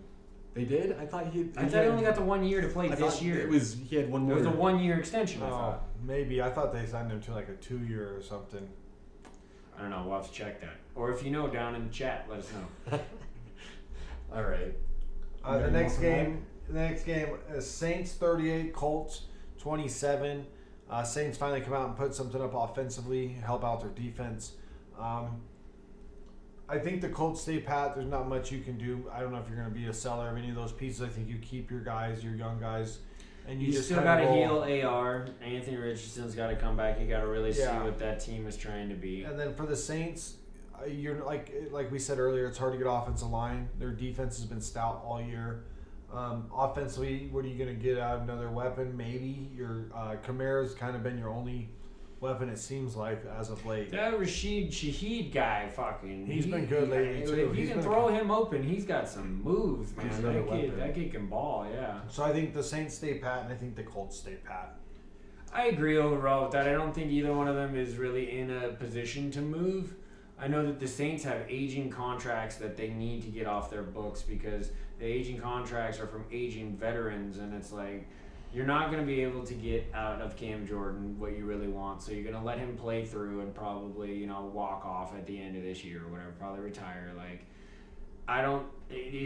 we've talked all about how weak the NFC South is, though, right? So and they're 4-4. I think the whole NFC South's 4-4. Right. So if something really hits you right in the face, if you're like, this guy for this price, just so sure, but like, I just don't see the Saints being that team. Yeah, again, that would be if there was an offensive lineman they can get from somebody. That would be the move to make. Correct. I think the Colts are kind of ahead of schedule outside of having a busted up agreed quarterback. Right. They are actually playing pretty decent football. And you already signed Jonathan Taylor, so you're not getting rid of him. Right. Maybe Zach Moss, but the only reason you get rid of Zach Moss is somebody gave you something where you're like, oh shit. If somebody throws a 1 at you for him, or maybe even a 2, maybe you gotta think about that. Right, but you'd have to get something crazy for him. What's the next one, Chuck? Next up is the Eagles beating the Commanders for the second time in 4 weeks, 38-31, and that game was actually pretty fucking good. The Commanders jumped out to a good lead. The Eagles battled back. Then the Eagles came out late and then really took hold of it. Like, the Eagles have already been buyers. They buyered.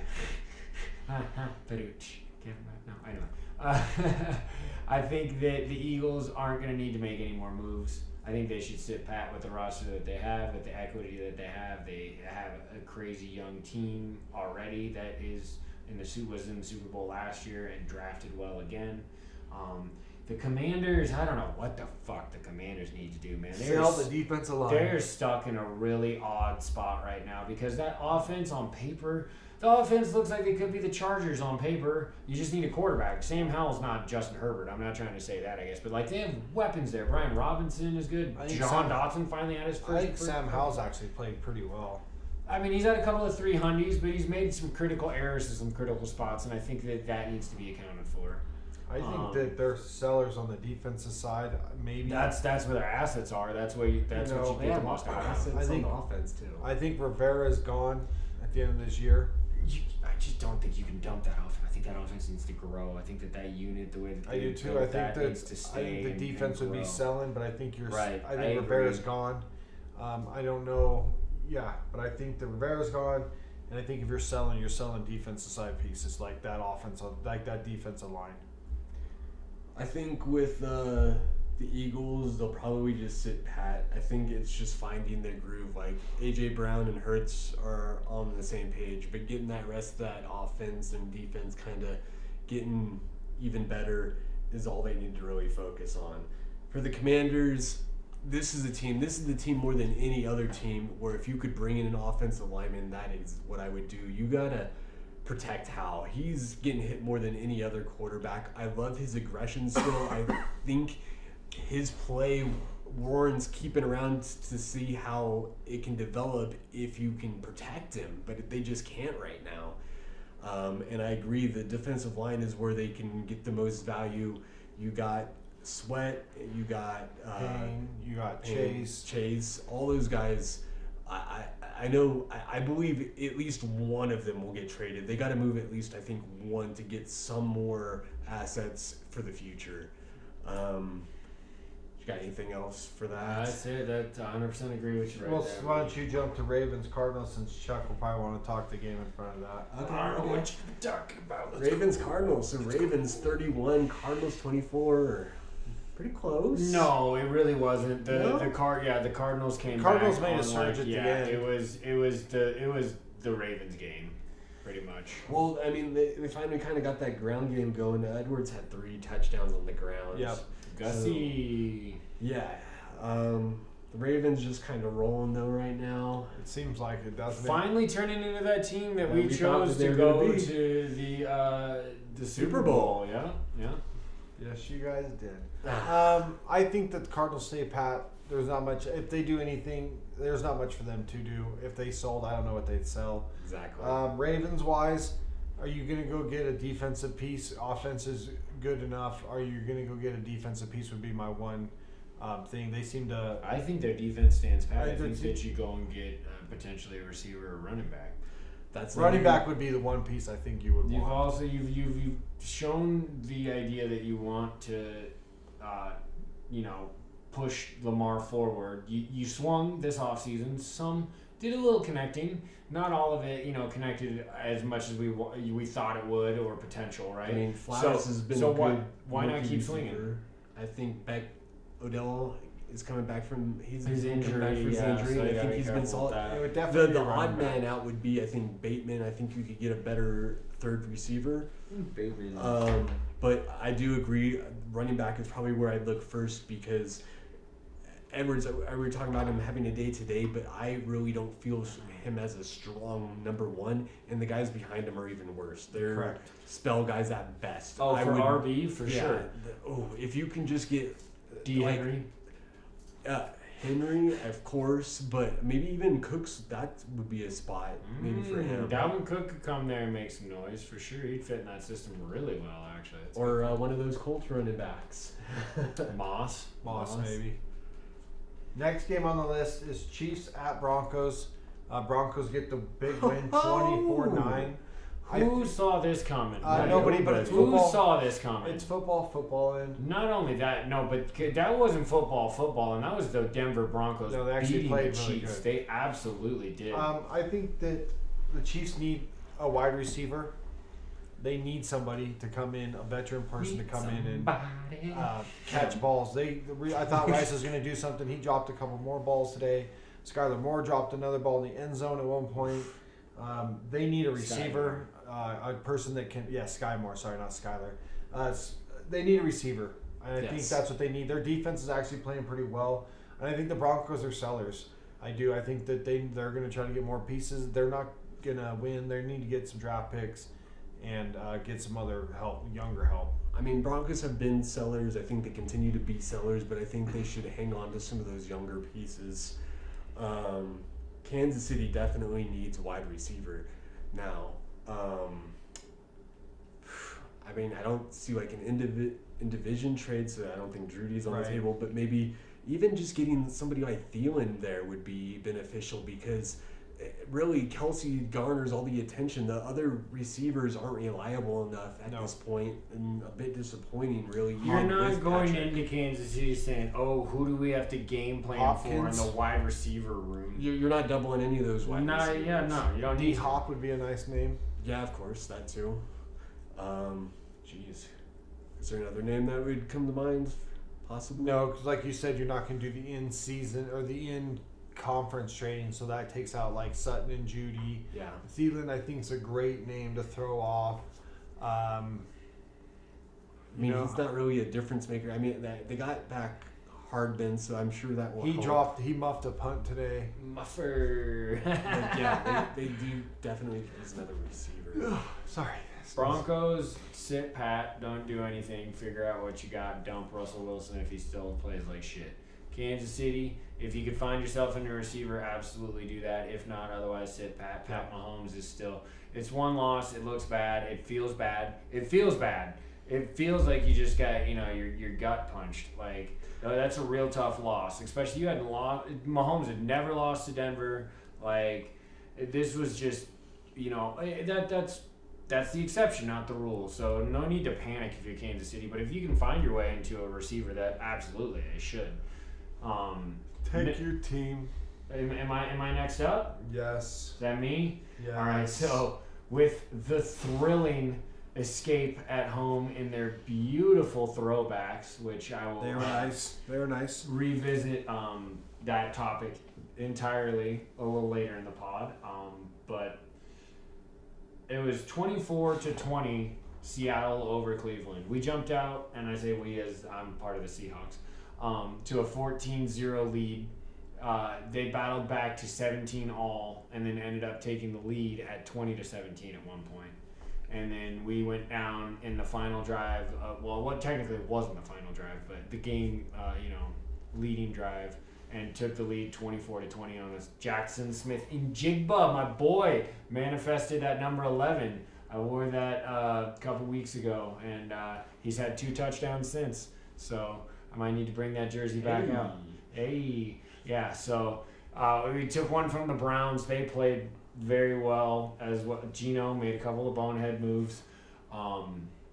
We got to see the reemergence of Frank Clark Sr. He signed with us this week. He played some downs. Yeah, played okay. Had a meh penalty that wasn't great, but first game back, it was great if I can listen to his pressers and everything. So that was really cool.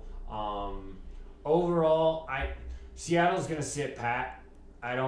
We always talk about always compete and iron sharpens iron, and we're always listening. The phone's always open. I don't think with the contracts and where everything is at, all of our money's kind of settled. We don't need to move a lot of money. We're already super fucking young in some really good positions. We're not going to get, a quarterback if you're thinking to get younger for Geno. So Seattle's going to sit pat. Cleveland, they could wiggle somewhere.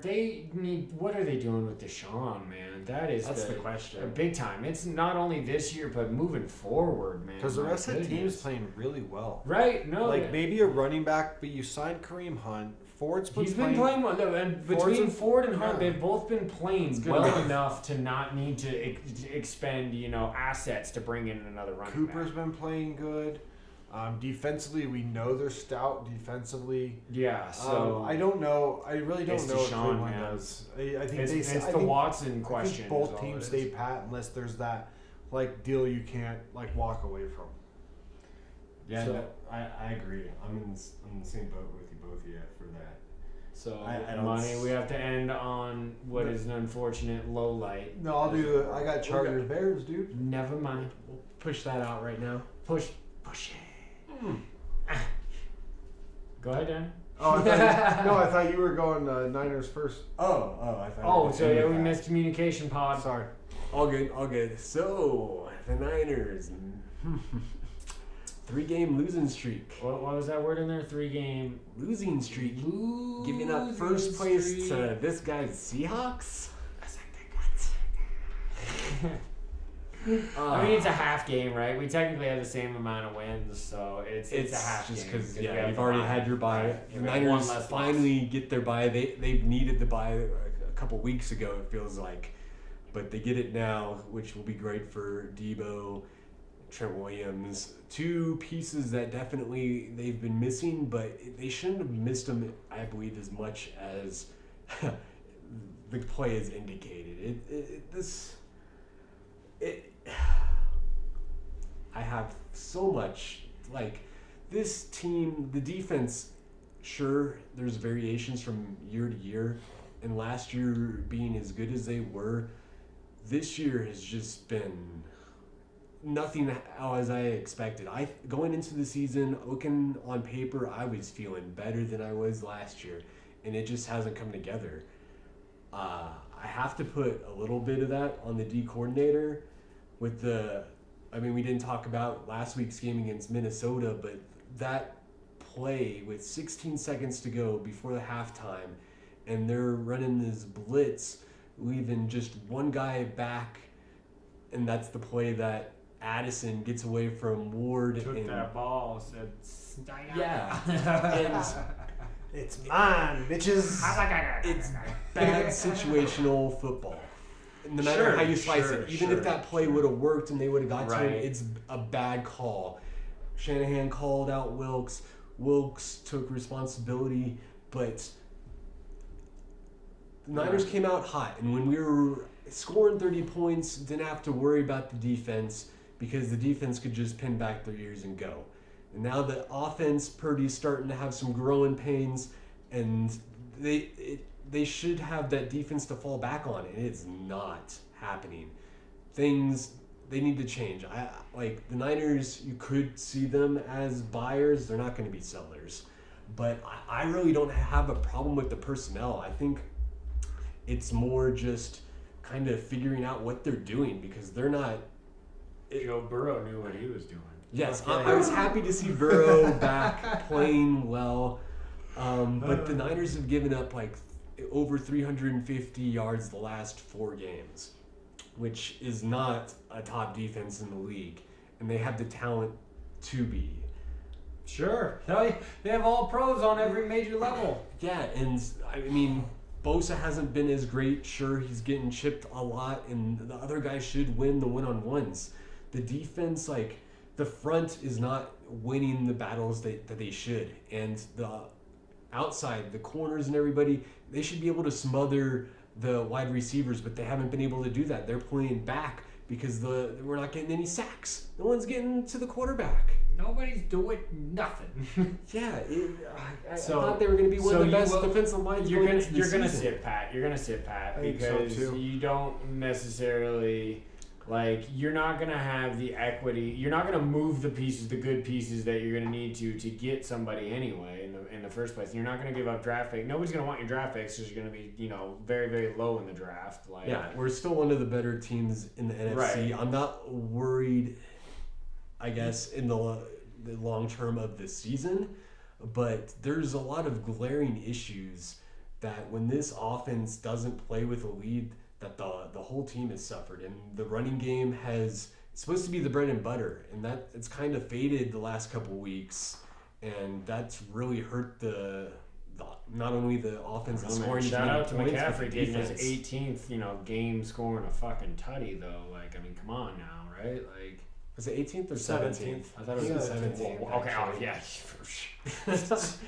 I mean, that's semantics. Great, but he only had like 56 or something yards rushing. Like, we got the Niners are getting away from the run game, and they're not a good enough team right now to be a drop back pass offense, and that's what it's turned into with them falling behind, and it's just looked really bad. Like, I don't want to recognize this team.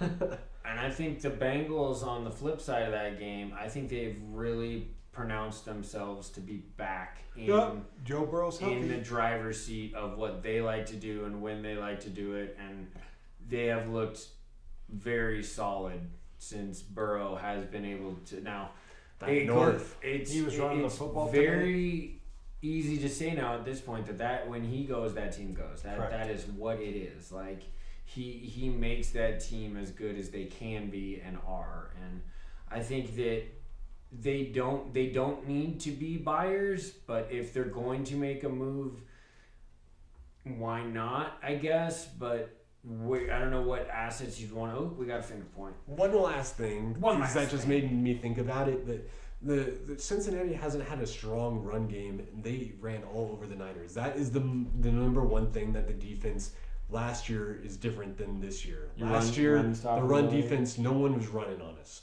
Not very far. And this year, people just having their way. What happened to the run game? Like, the blitzing that Wilkes, his scheme is it's not prepared to stop the run, and they're missing. They were one of the best teams at not missing tackles, and they're missing tackles as of late. I hate that. It's killer. So, Downey, you want to preview the Monday Nighter real quick? Well, let's do the Chargers. Oh, God, I keep forgetting about the Sunday Nighter. That's twice in a row. Chargers, Bears. Oh, I think the Bengals. The matchup's so bad. I think the Bengals. How is this the primetime game? I think the Bengals and Niners each stay pat. I don't think if there they'd have to have that just ultimate deal. Sure. Bears, Chargers. Chargers get the win, 30-13. If you're gonna. Chargers got smoked like they were supposed to, playing the backup quarterback. Chargers look good. The Bears got smoked, yeah. Chargers look good. I don't know what you're going to do if you're the Bears. You're not going to sell or buy. You sit. Same with the Chargers. What are you going to buy? Your team should be better. You just don't execute. I mean, if they would have lost this game, they'd definitely be sellers. Maybe a receiver, because Williams is hurt, and Johnson quite hasn't stepped up as much, so maybe a receiver. But dude. They still have at least two rookies, though. I think you just kind of sit pat and let those guys. Brandon Staley smoking that good tonight, bro. He for sure saved himself for. He's on the shit list. Yes, shit list. Agreed. Yep. And then so both staying pat. Yeah. Monday night is Lions Raiders. I think Lions probably get the win.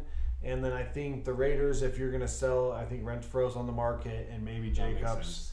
Adams? No, I don't think Adams or Crosby's on the market because you should be turning over a new coaching staff next year. I think Adams is on the market. If that contender comes to you with a real offer, because that's what Devontae wants too, right? Like, maybe go to the Saints. What if he ended up playing with the Chiefs? Fuck, I'll take him for a couple first rounds. I don't care. You ain't getting 2 1s out of Devontae at this point. From the Chiefs, I would. I trade him. Yeah. If the Chiefs won, they had to give up at least 2 firsts. Not only entered conference, but entered division. There's no way. Paid a high price, but if they got him, no way. Damn. But I think Renfro and maybe Jacobs. I don't know if Adams is on the go. He might be. But Lions, I think maybe if the Lions do anything, maybe, I don't know, help out defensively, offensively, they seem to be okay except for last week. Last week, maybe so. We'll see if last week was an enigma a fluke or not. Right, sure.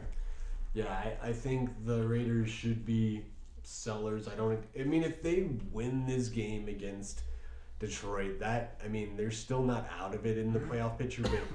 But what are you going to go get a quarterback? There's not one out on the market. Exactly. So it makes more sense to them be sellers at this point. In Detroit, I think this is the time. You have to win as far as the buyers go, they should be at the top of the list. It is in my rankings. You need another guy opposite of Hutchinson. That pass rush isn't strong enough. You got those weapons that Washington has. I'd try so hard to get Sweat. I'd do what you can. Daron Payne. This is your chance to really compete. The Chase Young. Yeah, Chase Young. NFC is not strong. Right. You can make that move and you can go maybe all the way this year. There's week 8. We got week 9 coming up, right? We're going to take a break and then preview the hot games of week 9. Only the hot games. There's probably some shitty ones. We're getting to that part of the season where there could be the Jets and fucking Giants games that we're not going to preview. No, thank God for that.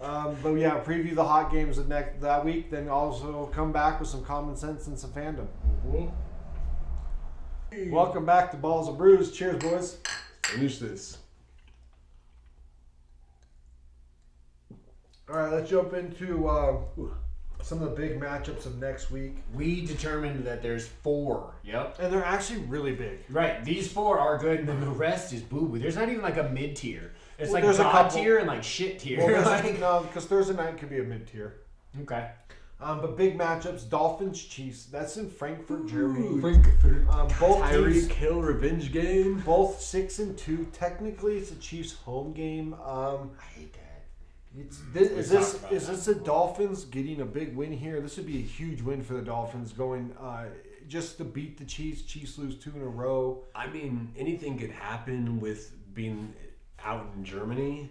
I really expect Patrick Mahomes to bounce back. He was a little bit he was under the weather. He was a little sick.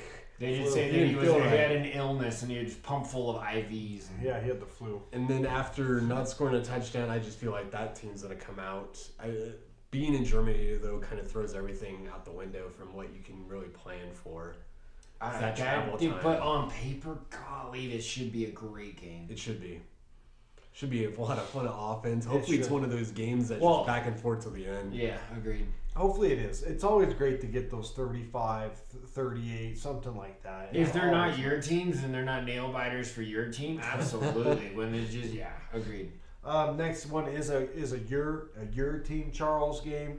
Seahawks at Ravens. Is this that's turned into a pretty big deal? It's a pretty big matchup because this could be a game for the Seahawks to either flex their muscles, or is this a game where we got to travel to Baltimore closer to the rest of the NFC West, please? Or is it a game where the Seahawks go in and get kind of thumped by a Baltimore team? It really all depends. So here I'll give you.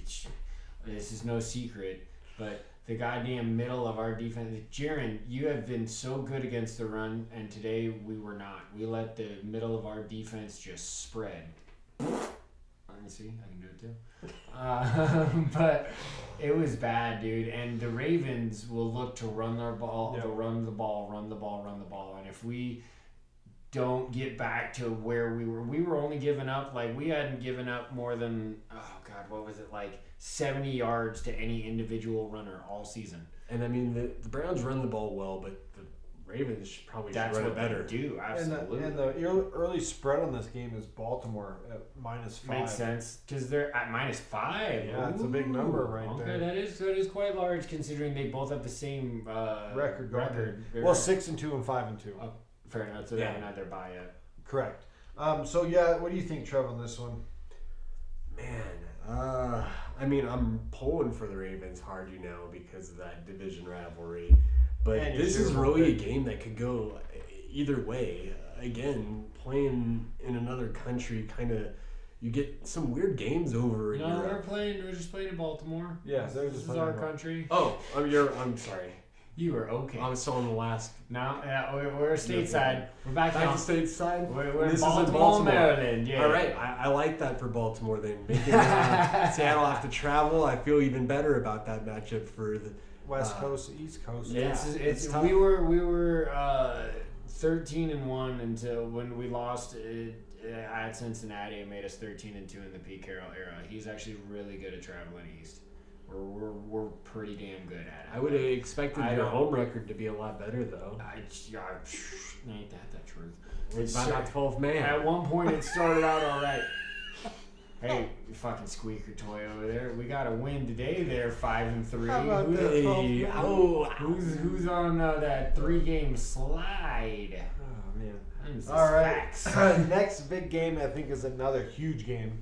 The 5-2 Cowboys at the 7-1 Eagles. This is straight division. Flex that into the Sunday Nighter. Is that not the Nighter? No, the Nighter's a good one though too. Hold on. Okay. Pause. I'm holding. Pause. This is a big conference. This is a big conference and division game.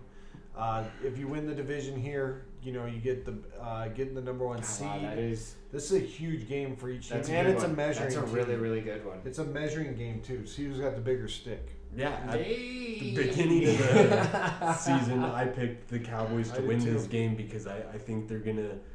And how do you feel now, 8 weeks in, going into the night? Now that it's a little worry that Diggs is hurt. That's been our worry since he got hurt. It's kind of been a show. Well, that happened week 3 or 4, right? It's been a show, but it's been a shown weakness now that he's been hurt. Yeah, yeah, losing a top corner is never going to play well for your defense. And that's what you need against this team with AJ Brown and Smith. This is a game that could also go either way, just because the Cowboys inconsistent. They're kind of typical Cowboys. And then with the Eagles, though, they still, I mean, their record is great, but they still haven't looked like the same team. Again, A.J. Brown is, if they can have an answer for him, I want to see what that game looks like. Because that's a big if, man. A.J. Brown. It's a tall task. It's a tall task. But that's what you got to do. Sure. And, I mean, they have one of the better defensive coordinators, I think, in Quinn. And if he can figure out how to limit Brown, then that's definitely going to be that's a great matchup. So give me that Sunday nighter then, if there's another top billing, because that's a great matchup. Right the 5-3 Bills at the 4-3 Bengals. Ooh.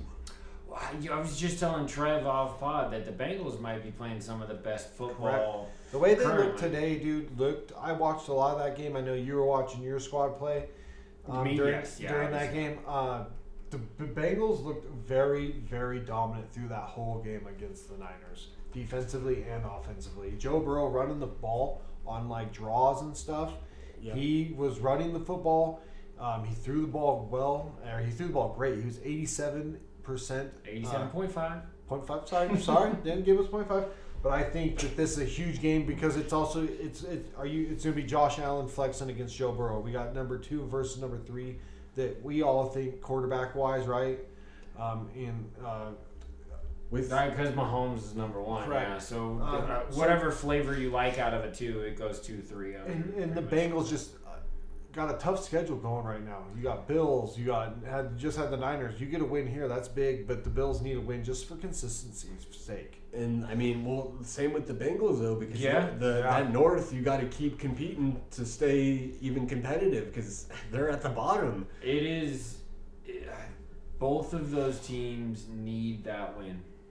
Yes, I lean Bengals in more so. I do. Just because the AFC East is also a little bit easier than the AFC North as well. Well, the Dolphins are rolling, so that's what the Bills are. That's true. But with the Bills' injuries though, and the inconsistency that they have shown, this is where I think Burrow kind of separates.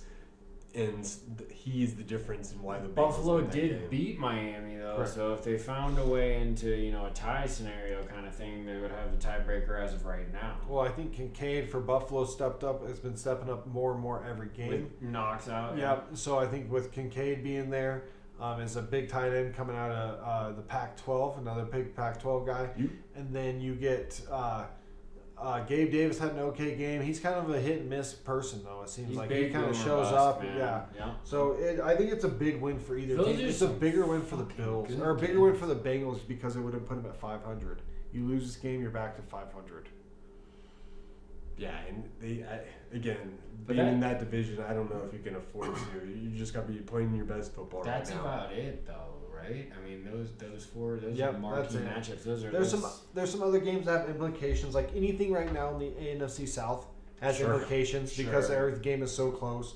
The Titans and Steelers is kind of an implication game just because of the Steelers record. So there's other games that are on the schedule, but they're not big ones like those 4 that we talked about. Well, here's what I think the separation is even if you're fighting for a potential. Most of those teams that we just talked about are all potential, not only playoff teams, but potential Super Bowl teams. Potential. And I say that lightly because the Seahawks were in that, and I know that you guys don't necessarily respect that take. Potential. I can't not respect it at this point of the season with my team having 5-2. 3 losses. 5-2. Losing games that we probably shouldn't lose. So pay attention. Look out for Week 9. Yeah, those 3. I mean, they're 4 epic games, or they could be 4 epic games. They could. And it's 2. Okay, we got 2 morning, 1 afternoon, and the evening. Yep. So Sunday night should be stellar. So spread throughout. That's 1 good. o'clock should be stellar, and then you get. Well, actually, it goes. Well, it's 7 a.m. You get Germany, so early a.m., 10 a.m. So is that 4 a.m. in the East Coast when that? This is live? Because it's 6:30. 6:30 here. So it's 3:30. So it's 3:30 Eastern time. Yeah, but you get primetime game all day if you wake up for that first one. Correct, Mundo. Are you getting out of bed? Well, here, 6:30 is fine. I can get out of bed at 6. I ain't getting out of bed at 3 to catch no football game. That's not my team. If it's a Seahawks game, I would. Yeah, I got work Saturday. I'd like to wake up early, and I'll probably still watch some of that game. I probably won't start at the beginning. So let's just jump right into our common sense segment. Since we talk buyers and sellers, we want to talk about what is the common sense of when you are a buyer, or when you should be a seller, or when you should just stay pat. So Chuck, why don't you start it off? Well, yeah. So I guess just to continue with the theme of how we kind of broke down, each team as where they stood. There needs to be an understanding that sometimes things just aren't working. Even if you want them to, like when you're playing for your job, or you're coaching for your job, or you're GMing for your job, whichever level you're at, like I feel like there needs to be an acceptance sometimes of like what we were building towards. This ain't it. If you want to make a move, then sell while you can, or what you can. Like instead of when desperate teams buy, I think you should only be buyers if you can move towards the ultimate goal. Not desperation to save a job, not one final gasp breath that makes the difference between 2 to 3 fucking wins. Like, if you're gonna sell, tear it down too. Don't 1 foot sell. Jump in the deep end, sell it and rebuild. And if you're gonna buy, make sure that those swings are in a season that is already worth a damn. Don't be buying from the bottom of the pool to try to get to relevancy. That to me plays in common sense. Like that's literally how I look at those. Yeah, I mean, and with the NFL, out of all the sports, you feel that there's tanking the least. Those guys are competing, but really, if you're looking to the future and you're not competing this season, then it's the way to go is to be a seller. It's really tough, of course, because people, not just players, but coaches are playing for their jobs or coaching for their jobs. So they're not gonna obviously try to fail and try not to. You're not gonna tank, but again, it's just you gotta have both. You gotta have the long-term picture in view. You can't just be so short-sighted trying to make those splash signings. I mean, I think of the Cowboys at times trying to get that headline, or a New York team. Again, when it's like you have a million other things that you need to worry about, and you get an all-pro wide receiver. You don't have a quarterback who can throw him the ball, but you get a fucking diva wide receiver. Or you bring in a running back when you're giving up 350 yards in the passing game on defense or some shit, right? Like, that's what I'm saying. Like, there needs to be common sense to understood that, like, if you are unfortunately sad, don't buy.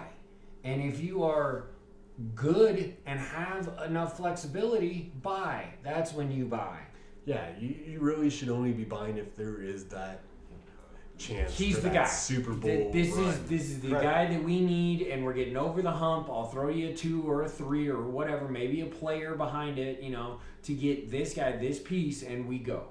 Like, the Eagles have been killer at that the last couple of seasons. I think you buy only here and there if you're going for the Super Bowl.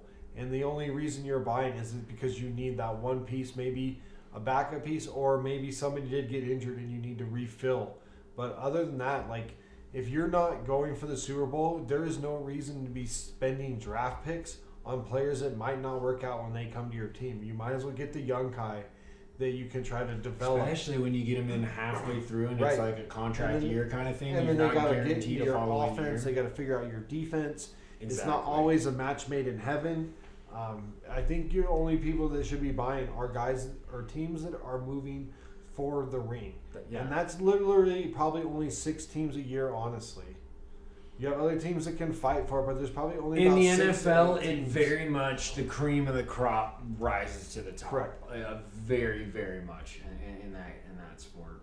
So yeah, otherwise stay pat or sell. Stay pat or sell. See if you can get a draft pick or 2. Don't hesitate and hang on to things because you're fighting for that playoff spot. Maybe I but can you're make the still playoffs in a if I horrible win the division. That's where Tennessee is. Who cares if you make the now. playoffs? If Right. you don't win the Super Bowl, get rid of what you have and 10 get other and stuff. 7, at best, like that. It's okay if those seasons happen. Don't get me wrong. Like, teams have those years, but like that's when. But you shouldn't be the buyer in that year. Right. Correct. Good. Yeah. All right, Chuck, you want to... I'll shout out some Fandom. I got one that I you just got thought... You got the main one. This one came... Or you got one from today's stuff. Real easy, real off the top, because some of these, categories or these segments, when we think about them, some of them we struggle to get some ideas, and some things just smack us in the face, right?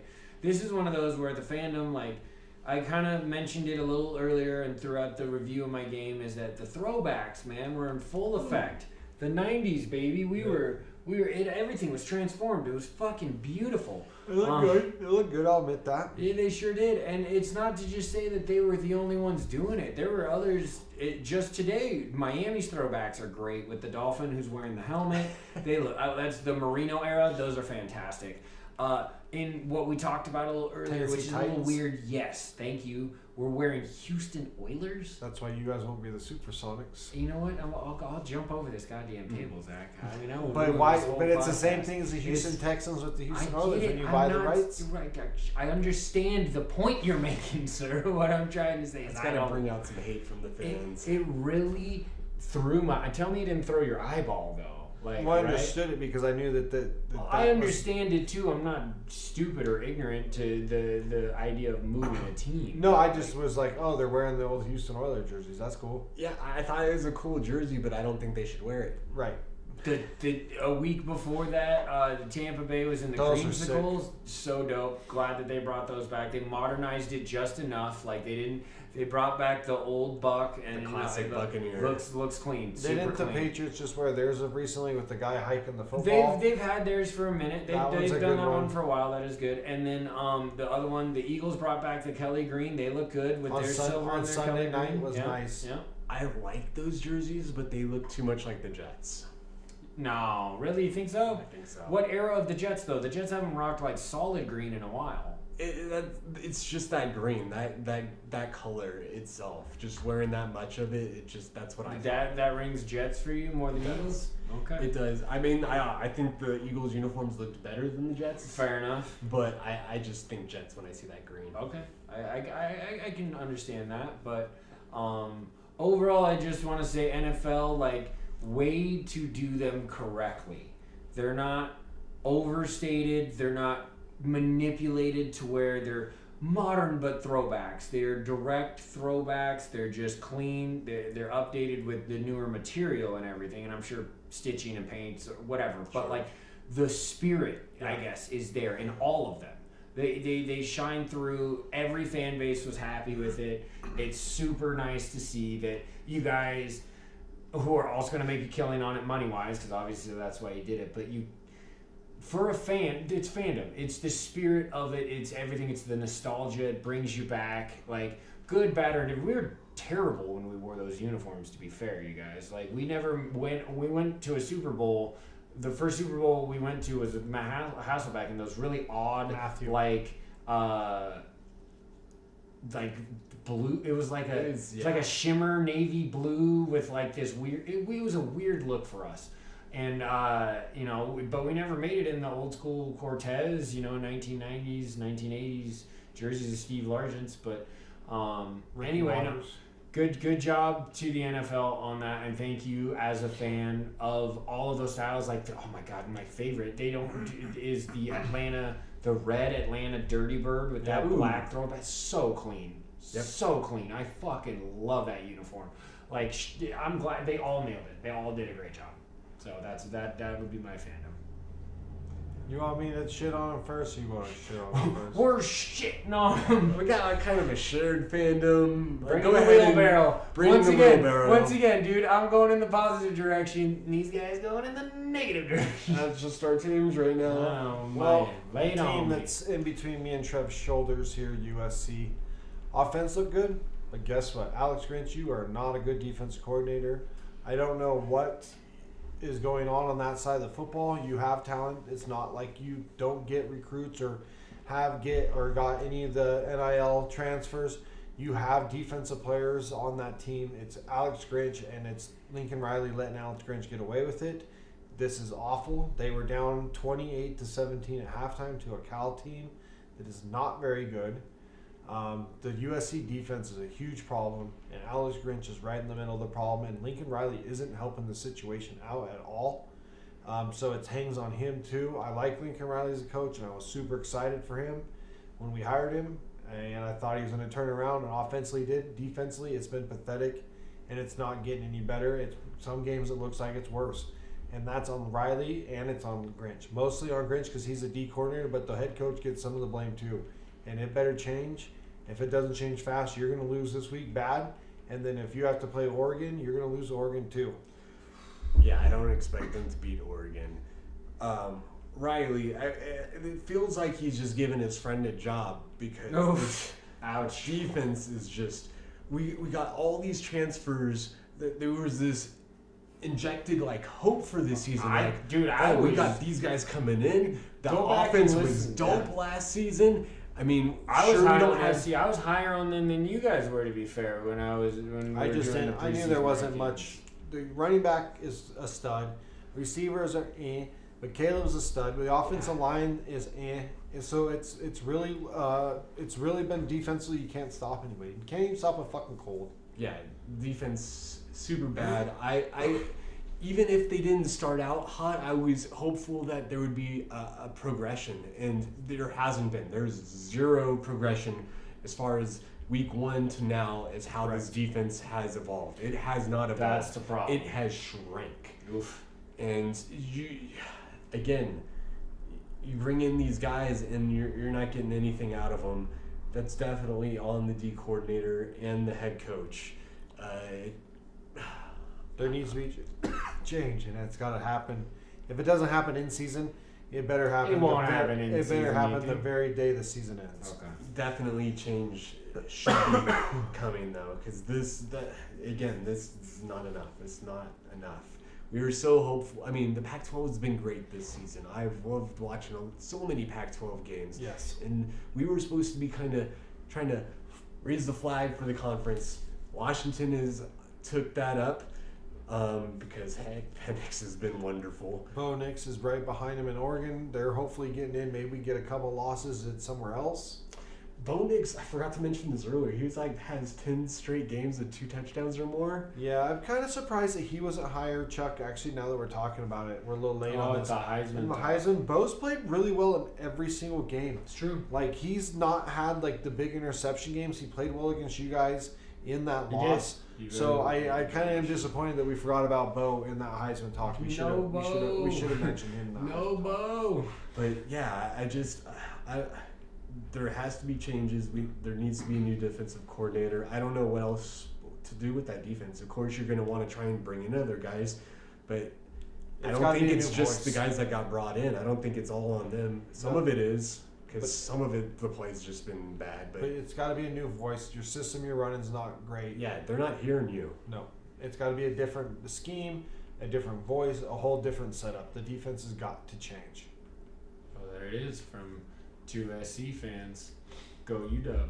Yeah, so, well, as we're talking about, keep your eye out next week. That's a big game. Absolutely. We mentioned about 5 or 6 big college football games next week. World Series starts up again tomorrow. So watch that, dude. It's going to be great. You don't have to watch Monday Night Football. The baseball game's going to be better. So we can watch the baseball game. Keep your eye out on all basketball, like Chuck said. Season has been good so far. I know it's early, and I understand, the hype train. It's one of those. The NBA, it's kind of funny. Starts out super hot, and then kind of, takes it a little bit easy, and the All-Star break comes, and then heats playoffs up for Christmas. Yeah, exactly. But Christmas is like the unofficial. They call that the unofficial kickoff of the NBA season, where shit kind of actually starts mattering.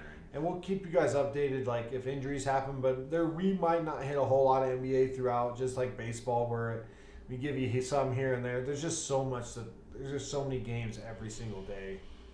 This is prime time sports. It is. It's the best, y'all. So make sure you go. Trade deadline. Yeah. Tuesday. So keep your eye out for that too. Come on, Lions. Get a pass rusher. Get a pass rusher for your boy, for Aiden. Go up onto the X and Instagram so you can go view the beers that we drank, as these boys can't seem to finish theirs. They be giving me shit every pod. Damn, Chuck, making us look bad. Dust Bowl, and Jubile Ale, you guys. It's out. Jubile Ale. Go get yourself some Jubile Ale. For sure. So come back. We're waffling over a Sunday or a Saturday pod, so content might change a little bit for pod 34. But follow us, Buzzsprout. Give us a shout out Spotify. The YouTubes, that's where you see these pretty faces. We're gonna go take a picture, I think. Maybe. Probably not tonight. Probably not tonight. Definitely in the new studio, Golly, which is on the way. Hey, by the way, big things cooking for Balls and Brews. Big thing. Big things. Stay tuned. Bye, guys.